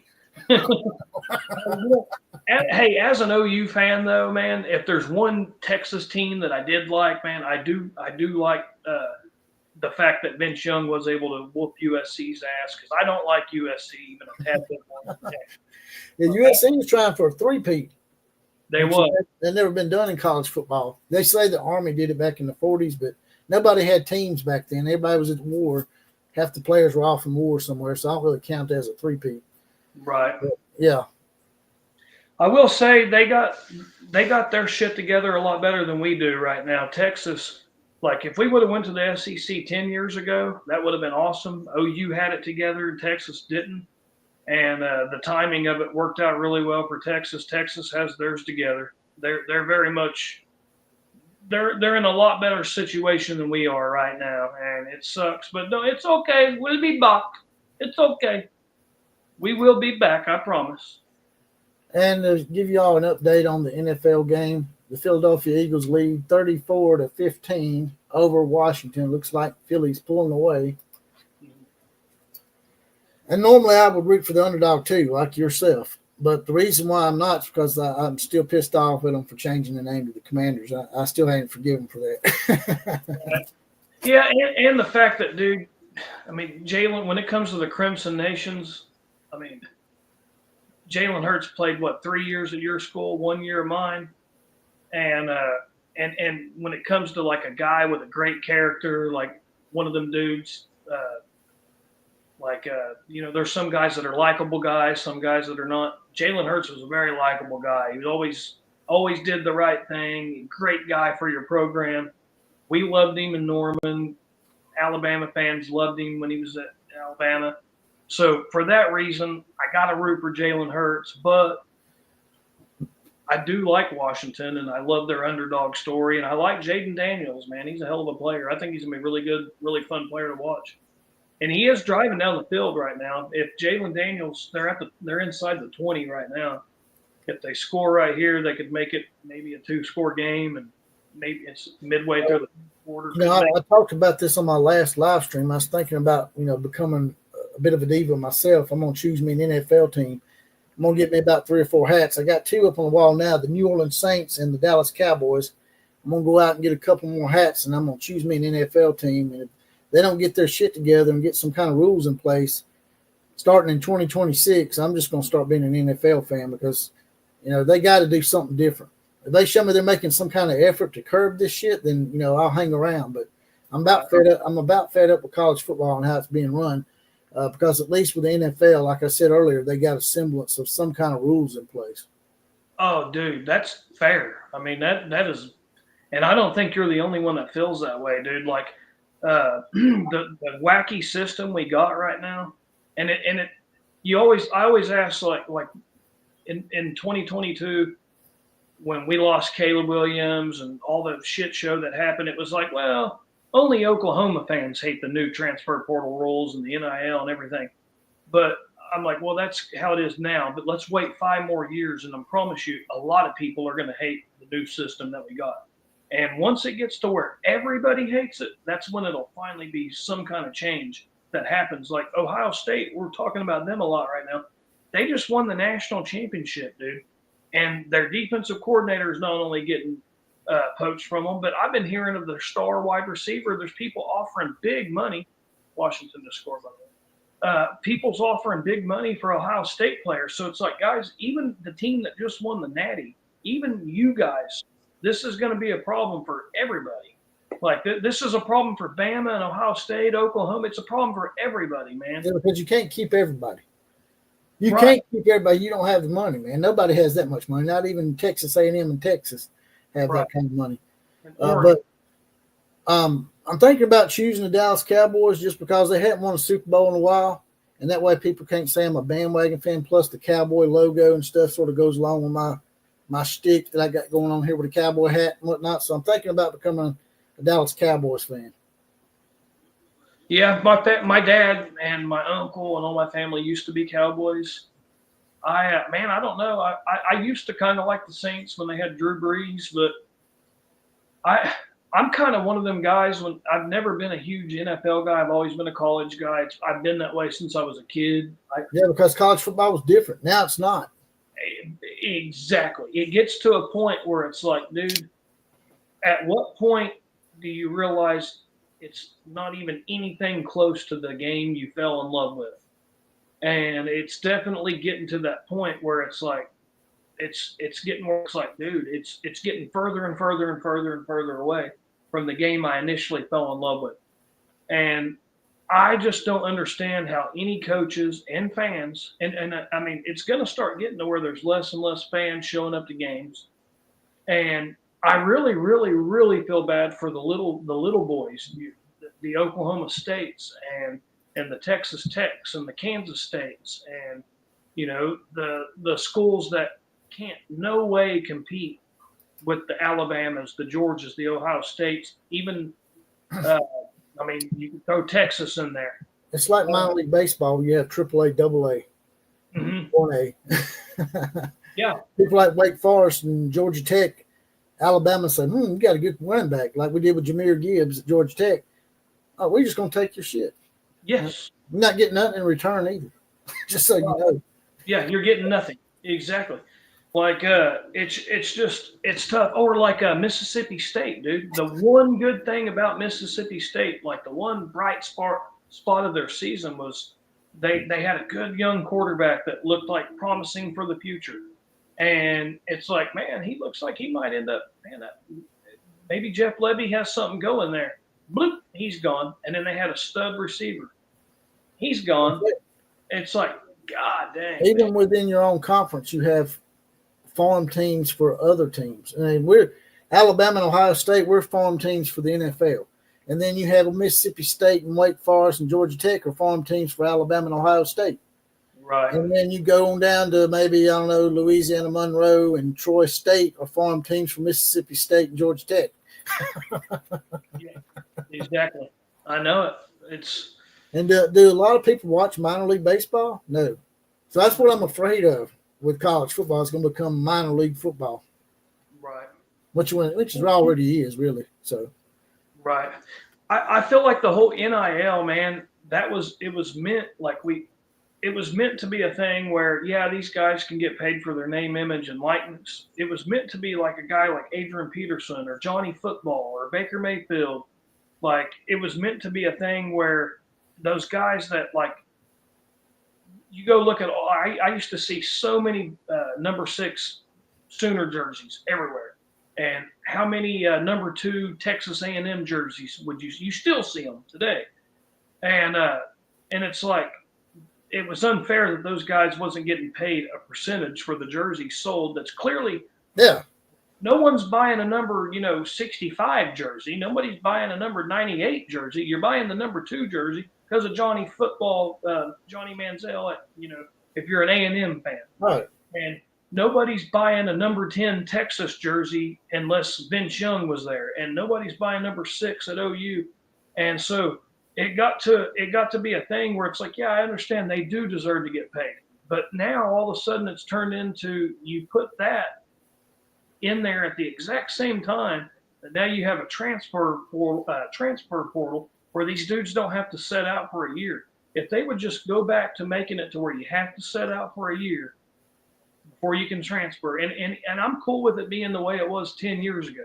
Like 10 years ago, like we got Baker Mayfield and Kyler Murray, they transferred. But they both set out for a year. Baker Mayfield came here in 2014. Trevor Knight was the quarterback. He set out for 1 year and then was able to play in 15. Kyler Murray came over, set out for 1 year. Jalen Hurts came over and did not set out. They had it where if you was like a graduate transfer, then you could play immediately. I would be fine with them just doing it like that, where if you're a senior and you transfer, sure, you can play because you only got 1 year left. But if you're a sophomore, freshman, junior, and you transfer, then you need to set out a year. They need to just go back to the way it was, and they can even keep the NIL. If you want to pay a guy $5 million and another school offered him $4 million, go right ahead. But at least it's like guys coming out of high school that you have to pay, and you're only paying the guys that earn the money.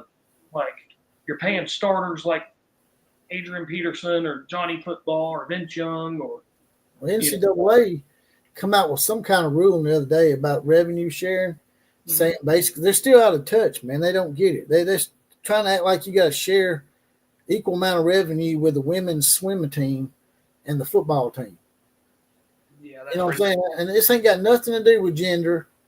So I don't want to hear that gender bullshit. It's got to do with who's bringing in the most money. It's just like a salesman in a car lot. If you're selling more cars, you get a bigger commission.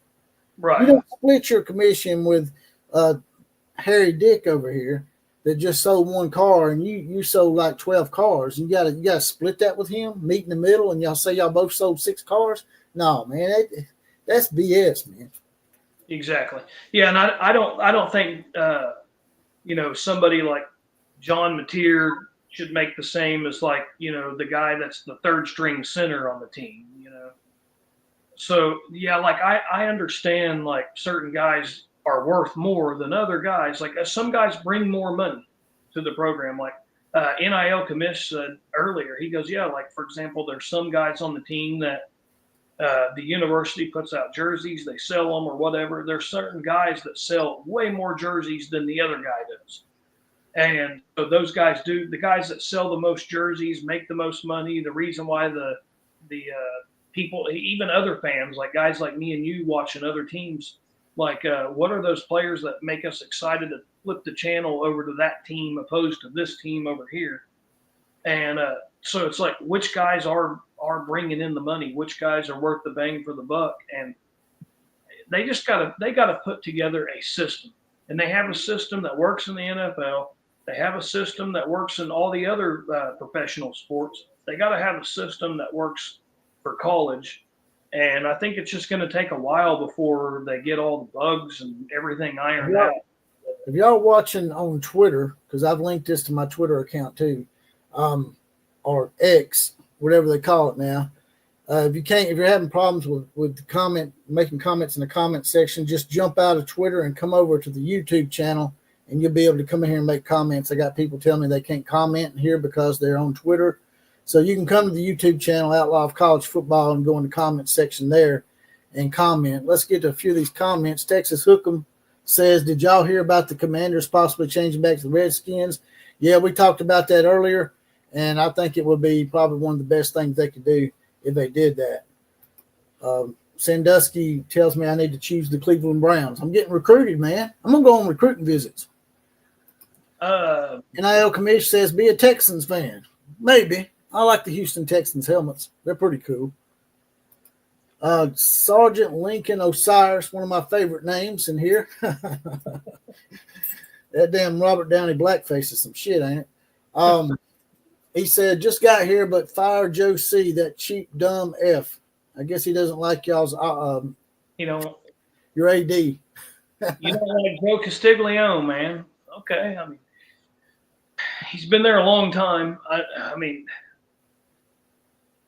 he's made a lot of good moves. And then here recently, there's been like one of the biggest ones is like he should have got Dan Lanning instead of Brent Venables. And I actually am one of them guys that I believe he wanted Dan Lanning. And I think for other reasons, he ended up going with Brent Venables instead. But I believe that Joe C. is the one that, one thing I say about Joe C., dude, he knows everything we know. Like everything we're upset about, he understands what's going on ain't good enough. And he knows that, like, he knows there's got to be big changes. And I have no doubt if we come out and we have another clunker next year and we suck again next year, there will be changes, big changes made. And, I mean, they did go out and get the number one quarterback in the portal. They went out and got Ben Arbuckle. And they tried to get Jim Knowles. It didn't happen. And Jim Knowles, that would have been huge if we could have got him. But, I mean, who are you going to get? Who are you going to get if you get rid of Joe C.? I mean, he's been around for a while. I must say he's one of the longest tenured athletic directors I've seen in quite some time. Chris W says they're going to put limits on NIL. It's in its infancy, so they're still trying to make the right balance. The problem is schools with weak compliance departments that never played by the old rules. I guess old rules meaning what? The Barry Switzer, Bear Bryant days where they $100 handshakes and that kind of shit. I don't know what you're talking about there, but as far as old rules go, they've been paying players forever, man. Sergeant Lincoln Osiris says OU's ADs looking to give softball as much as football. Now, I don't agree with that, even though Oklahoma softball is probably one of the most successful programs in athletic history. They're still not bringing in the money that football or men's basketball brings in. So until you start bringing in that much money, I don't care how many titles you win. Right. It's all about what you're bringing into the company, that being the University of Oklahoma, and football and men's basketball still, for the most part, push the cart, right? Yeah. I haven't heard that they're like, are you trying to say they're trying to spend just as much money on the softball players as they are the football players?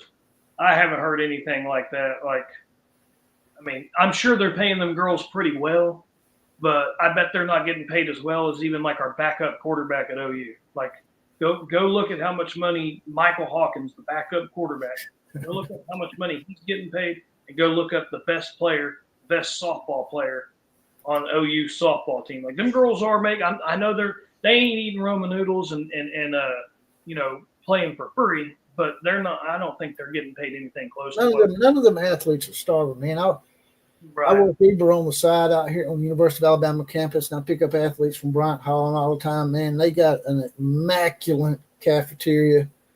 They're not missing many meals, man. I'm telling you, these universities take care of these athletes even before all this NIL shit. They were taking care of them. Right. Yeah, they couldn't prove that they were taking care of them. Doing. Every hardcore OU fan, you know where the players park. You know where they park on game day. We all walk by there. We see all the cars. And they're really, really, really nice cars right now. But they've been driving nice cars for the last 25 years I've been going to OU games. I've been watching, especially if you're a starter at OU, you drive a nice brand new car. And it's probably the same way at Alabama. I'm sure whoever the starting quarterback was at Alabama 10 years ago, 15 years ago, he ain't driving no hoopty. They've been making sure these star players at big football programs, they got nice cars, they got plenty of food, they're not starving. They've been taking care of them for a while. That's an old school term, a hoopty. I remember a song, man. I can't remember who sang it, man. It was like hoopties rolling, tailpipes blowing, or something. I can't remember how it went. There's a rap song.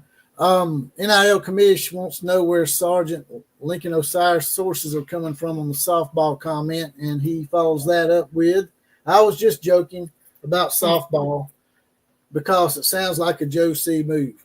You're really hard on old Joe C, but Joe C's been around for a while, man. He's done a lot of good, man. Of course, he's going to mess up sometimes, because we're all human. We're going to make mistakes and say stupid shit from time to time. We got a pretty good athletic director in Greg Byrne, and he made a stupid-ass statement right before Christmas about giving more money. Sometimes you say stupid shit, man. But right. I don't think that X's out all the great stuff that Joe C has done since he's been here. Right. I still think he's a good athletic director. He just might need to look at some of the decisions he's made here recently. That's about it. Unless you're Johnny Johns or Jesse Paul, you're going to say some stupid shit every now and then. I don't ever say anything stupid. Me neither. Never have. Nothing controversial. I'm straight-laced and buttoned up. See? But, man, when Joe C first some of his chest hair, right? Go ahead. Whenever Joe C first took over, I mean, he looked like a guy that could do no wrong. Like I remember in the early 2000s, and he hit a home run with Bob Stoops, and I think he was the one that had Sherry Cole, and then Kevin Sampson was kicking ass on the basketball team, Final Four, and then went to an Elite Eight. And Sherry Cole was really good. Our gymnastics was good. Softball was good. And so it was like, damn, this athletic director is amazing, dude. Every hire he had was a home run. And so I guess the first impression on me has always just been that, man, that guy is as good as it gets, and he can do no wrong. But I get it, dude. Everyone has an expiration date. Everyone has, like, an amount of time that they can be good at what they do. And maybe they can become stale where they're at, and they just need a new scenery. Exactly, dude. So I do believe he was really, really good. And there was a time when I wouldn't have traded Joe C for anybody in the country. But I also do know that sometimes it does get stale, and sometimes there are guys that it gets to where they are no longer good at what they do anymore. I mean, Mike Stoops, I'm talking to you. Lincoln Riley, I'm talking to you. That's right. So, sometimes it gets stale. Sometimes you fall off, man. It happens. But so yeah, if you're saying you think Joe C needs to go just because you think it's just time and it's time, kind of like Bob. Bob Stoops was great at what he did. And I ain't gonna lie, dude, if I had to pick like having him back tomorrow, I would not. I wouldn't take him.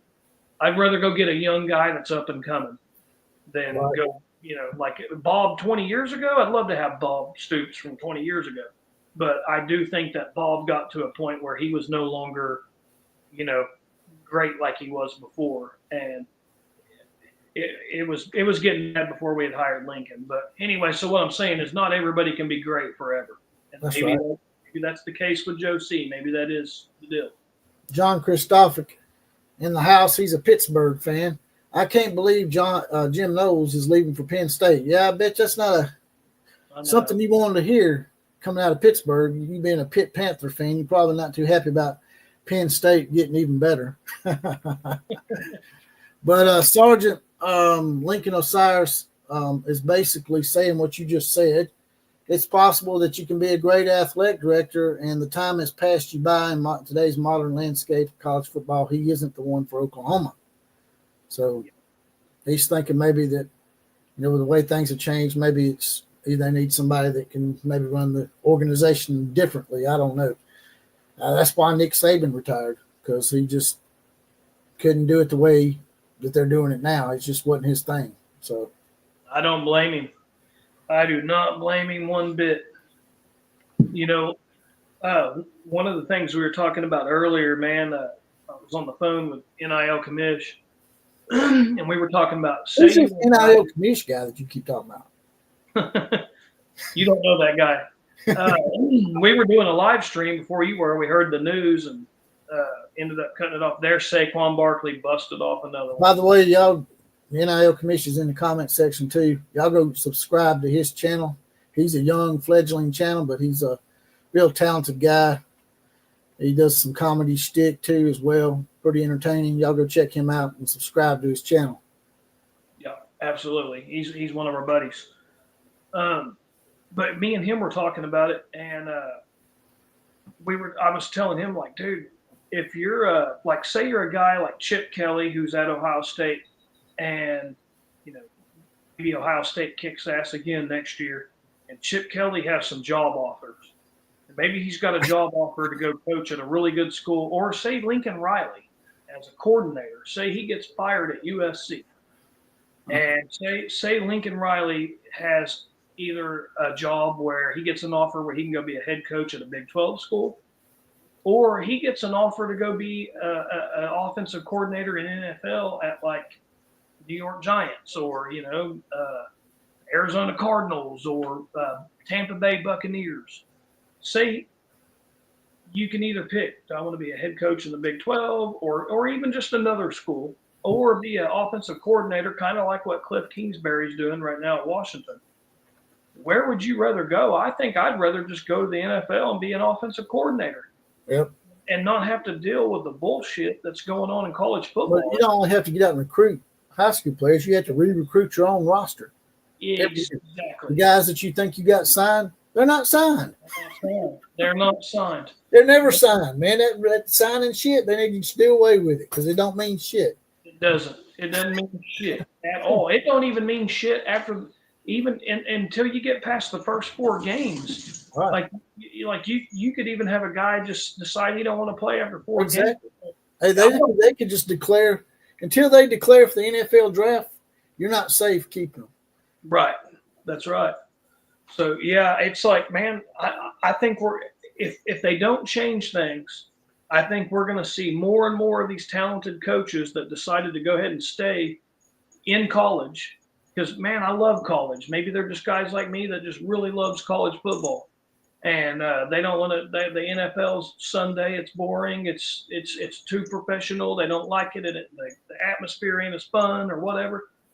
It's going to get where colleges is too much of a pain in the ass to keep your roster together. And like you said, you don't. I used to hear guys say, "Well, he ain't going to go to college. He's going to stay in the NFL because he don't like recruiting." Well, it's worse than recruiting. You got to recruit every damn day.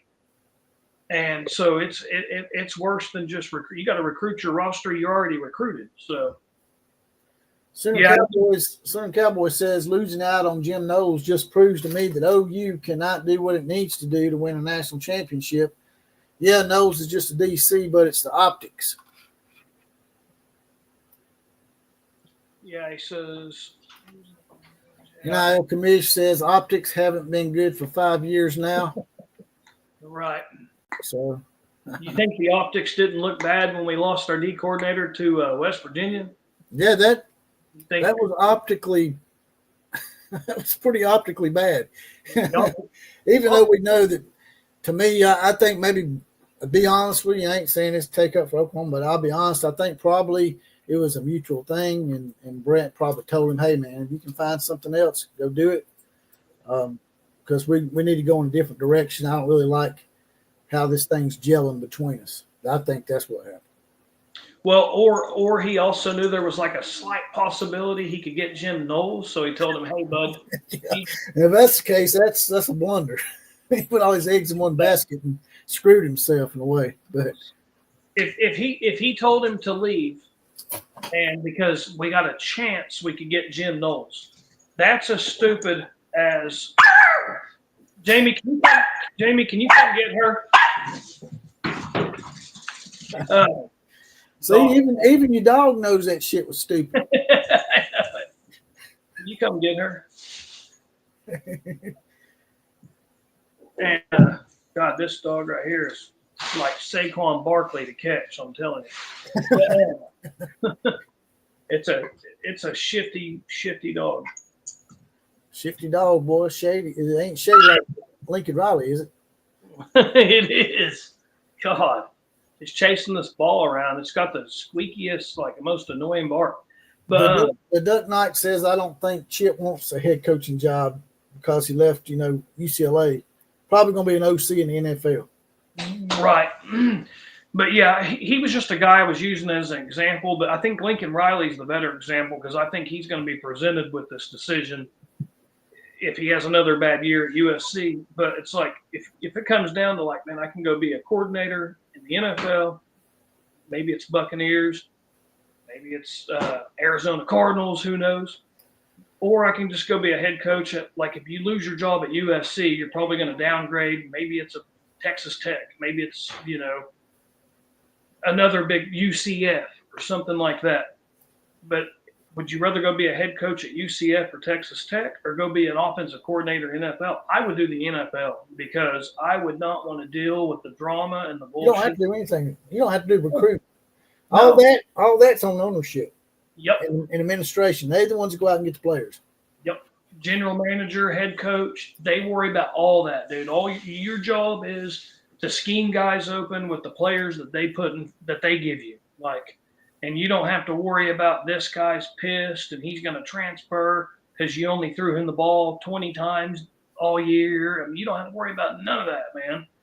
So, yeah, I feel like, and it's that's just one example. I think there's going to be more and more coaches that if they were on the fence on, maybe it used to be like a tough decision. I think the current rules we have, the way the NIL and the transfer portal rules, I think it's going to make the decision it's not going to be a difficult decision anymore for a lot of these guys. There's going to be a lot of these guys that it's an easy decision to just go to the NFL and coach there. And it's going to get where now college is going to be like having guys like Nick Saban and Urban Meyer, like some of these guys that were really, really good college coaches. It may be a deal where now you just got the bottom of the guys that aren't good enough for the NFL are going to be college coaches. And you're not going to see as much of the young talent stay in college like you used to. But this is a new name. Hopefully I'm not butchering your last name. Roland No here says the defense wasn't the problem at OU. It was the offense. It was the quarterback. It was no O-line, no offensive starter. Blah. I don't know what you're saying there. Nobody on the offensive side to carry the team. The defense was good enough to win. Yeah, they were, but Yeah. I don't mean it's going to be good enough to win next year without an actual defensive coordinator. I know Brett's more of a hands-on kind of guy, but maybe he needs not to be so hands-on. Maybe he needs to be more of a CEO and be able to control both sides of the ball at some point. But I've seen in the past where coaches do take over one side of the ball, and it has been a success. Steve Spurrier at Florida was a good example. He really didn't have an offensive coordinator. He run that shit himself and won a national championship. So it can be done both ways, but to me, it just seems like it would be less pressure on Brent if he were to hire a defensive coordinator. Yep. I still think he's going to go out and get Wes Goodwin as the linebacker coach, and he'll be the other co-DC. And I know, like, I can tell you like 5 reasons why I don't like it, but I could also tell you 5 reasons why I think it is the right move. And like Clemson, a lot of the games I watched, I thought their offense was the one shooting themselves in the foot. Like Wes Goodwin's first 2 years, I saw their defense look pretty good in a lot of games, but their offense shot themselves in the foot. And then he has one pretty bad year this year. They still make the playoffs. They got backdoored in, and then he's fired. And so, I mean, it ain't like he was like Alex Grinch bad. Like, he had 2 years where I think they were a top 25 defense the first 2 years that he was the defensive coordinator. But when Wes Goodwin and Brent Venables were together, they did a good job together. So, and with Todd Bates and Wes and Brent, they were good with all 3 of those guys together. So I'm kind of cool for them. If we can't get Jim Knowles, which we can't, get the band back together. I felt like that was a long shot to begin with, but I am glad that they at least took their shot. And I agree with you when you say the defense wasn't really even the problem anyway, so I really don't know why we were trying to go after the top highest paid defensive coordinator. We should have tried to go after the highest paid offensive coordinator, not the highest paid defensive coordinator. So I get that, but it is what it is, man. We'll be fine. And even Ohio State, they'll be fine too. They've probably already got a guy that they know they're going to put in there within. Score in the game right now is 41-23. It looks like Washington problem in the future is they need a defense. It looks like they got their quarterback of the future, Jaden Daniels, is showing up. Mary Caleb Williams fingernails. I guess Jaden Daniels will probably be the rookie of the year, right? And they just need a defense. I heard that the defense was bad, but I can see now that they weren't lying about that because they didn't give up 41. So NIL Commish said, you said the Mary Poppins fans might get mad at me for my last video. Really? Truth hurts, I guess. Yeah, if you sometimes if you come with a what's the word I'm looking for? A constructive criticism. If you come with a video that has constructive criticism, it doesn't matter to some people. They don't want to hear anything critical, anything negative. And when y'all say, what does Mary Poppins mean? When I say Mary Poppins fans, it's those fans that think everything's tulips and red roses, popping out of your ass. It's not always that way. It don't hurt to criticize your team every once in a while. It doesn't mean you're less of a fan. It just means you care enough to criticize them. Now, if it's unfair criticism, that's one thing. But constructive criticism should be appreciated. Right. Yeah. It's funny, you'll have people clown on you if you take up for your team. They'll say that you're a sunshine pumper. Yep. Criticize your team, they'll say you're not a real fan. So it's kind of damned if I do, damned if I don't. But yeah, if they ever take up for Alabama, ever, they'll be like, "Oh, see, you're an Alabama fan. I knew you were going to be a homer." I'm like, "No, man. It's just like." But when my team deserves to be taken up for, I'm going to. I'm not going to just not take up for them because I'm afraid that y'all thinking I'm biased, like Greg McElroy. Right. I already made a video about his retarded ass. But yeah, sometimes you got to just be honest, man. If you think it's wrong, just call it wrong. That's all I can say. I guess the only good thing about Greg McElroy doing that is, say next year Alabama comes out with the Austin Matt guy or the Simpson, and say they're just a solid football team, man, and maybe they win 10, 11 games next year. He's going to say, hey, I feel completely different about this Alabama team. I wasn't willing to put my name on the line for the Alabama team that we had last year. I didn't think we deserved last year. But this year, we do. And at least maybe other fans that are, not Alabama fans, they'll probably respect it even more. Like at least it's not a deal where it's like, bro, you say we deserve to be there every year, or you think we deserve every year because you're an Alabama fan. At least, I guess if there was a year you were going to have to go on camera and say, like they're going to ask you every team, and everyone does know he played at Alabama, so I don't know. But if I'm an Alabama fan, I see where you're like, you son of a bitch. You're the probably big reason why we didn't get in there. Like, you damn sure did not help us, buddy. You should have been vouching for us, man. You helped persuade some people. You helped talk them into it, So I get that, man, but it's all good. Bish wants to know how many wins does BV need to keep his job next year? I'd say 8 or 9. Yeah, probably 9. Yeah. I mean, I know it sounds a little unfair, but I don't know, man. This league, man, they went out and got too many football powers. Somebody's got to lose.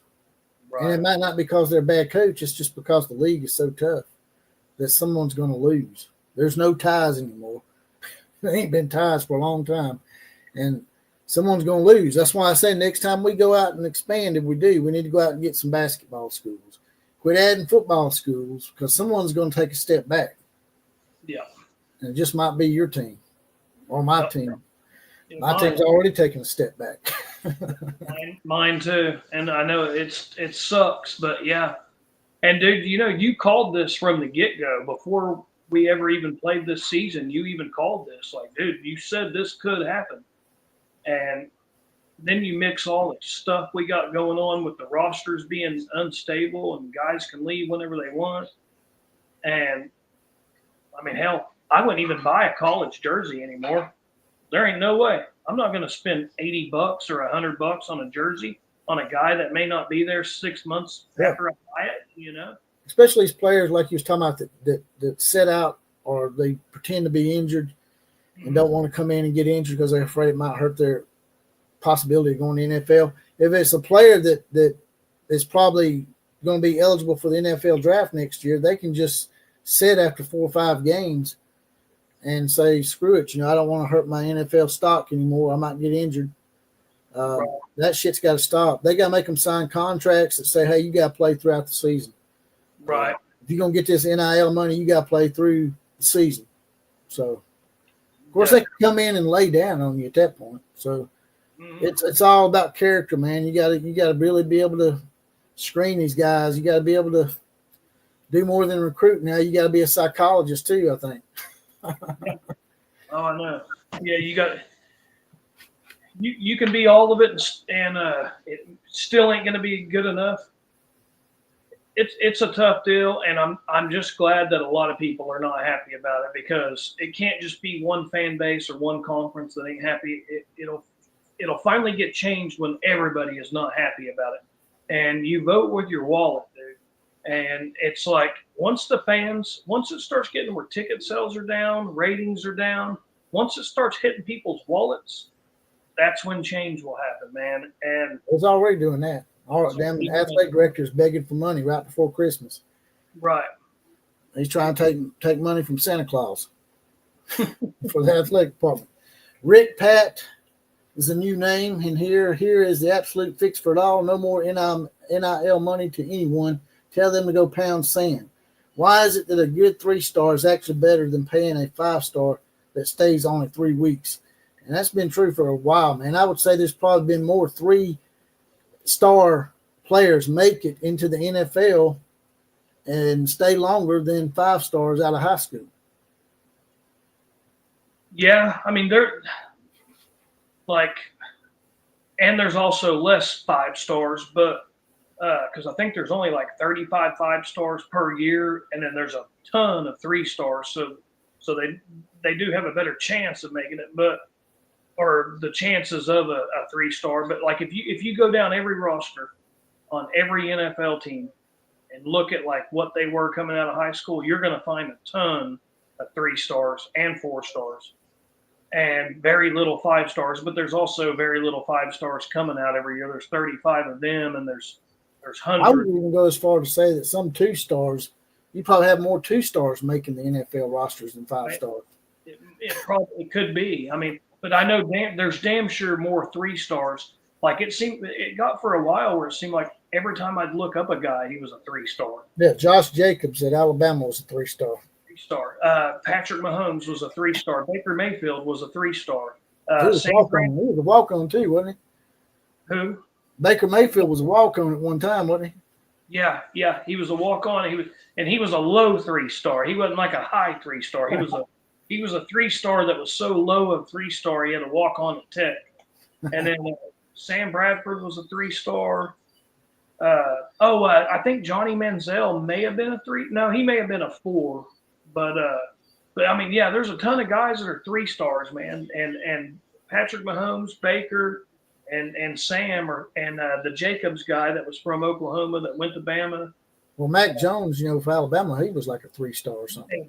Yeah, I think he was a 3. So 4, might be low 4. Hell, I wonder what Saquon Barkley was. I mean, Jalen Hurts was he was not a 5-star, but I think he was on some boards he was a 3, some boards he was a 4. That's right. And he wasn't like highly recruited like Spencer Rattler was, but he was pretty highly recruited. But yeah, it's pretty wild, man. A lot of these guys aren't as highly recruited, but I really think the transfer portal is the big. It's the combination of the two of them put together, man. Like it was never meant. And the idiots that are, there was an Ohio State fan that said the key is don't overpay a bunch of these high school guys that are not proven. Right. Yeah, man, I agree with that for sure. Only pay your guys that have proven it on the field, And eventually, man, something's got to change. There's a lot of people that's not happy with it. If it don't change soon, man, if they keep the same rules in place they do now, I'm not going to be able to stomach it much longer. I'll be honest with you. I think they're going to do some stuff to correct it, but we'll see, man. Like I said, I'll just start watching the NFL because at least I know what I'm getting. I know what I'm getting into at that point. But I guess I'm fixing to get up off here, brother. We've been on here for 2 hours and 2 minutes, and we got 152 people still in here. That's the only reason I've stayed on here this long. We're getting that much viewership. 152 for a live stream's a lot. That's like getting 15 or 20,000 views on a podcast because you're getting different eyeballs in here. So we've done a lot of viewership today. So we've kept them entertained. I appreciate you coming on today for me. Yeah, I knew that was a big reason why I'm staying on, man. And I'll be honest with you, I've been needing to pee for about an hour. Yeah, I've been needing to take a piss for about an hour, but I've seen how many people was in here. I'm like, yeah, dude, I'm not leaving this video. Yeah, go take a piss, walk your dog, and I guess I'll see you next go around, brother. All right, brother. Take it easy, and all you guys watching, man, thanks for watching, guys. All Hit that like button. Yes, sir. That was Johnny Johns of the group Next Halen. Check their website out. Check their group out. He pretty entertaining band. Great Van Halen stuff. If you want to watch that kind of stuff, and he's also very knowledgeable about college sports and somewhat the NFL as well.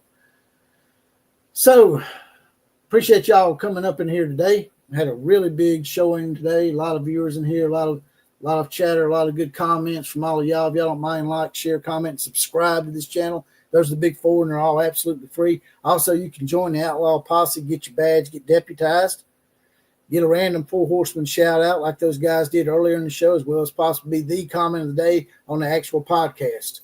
With that, I'm out of here. KMCA to all the other teams. Class is now officially dismissed.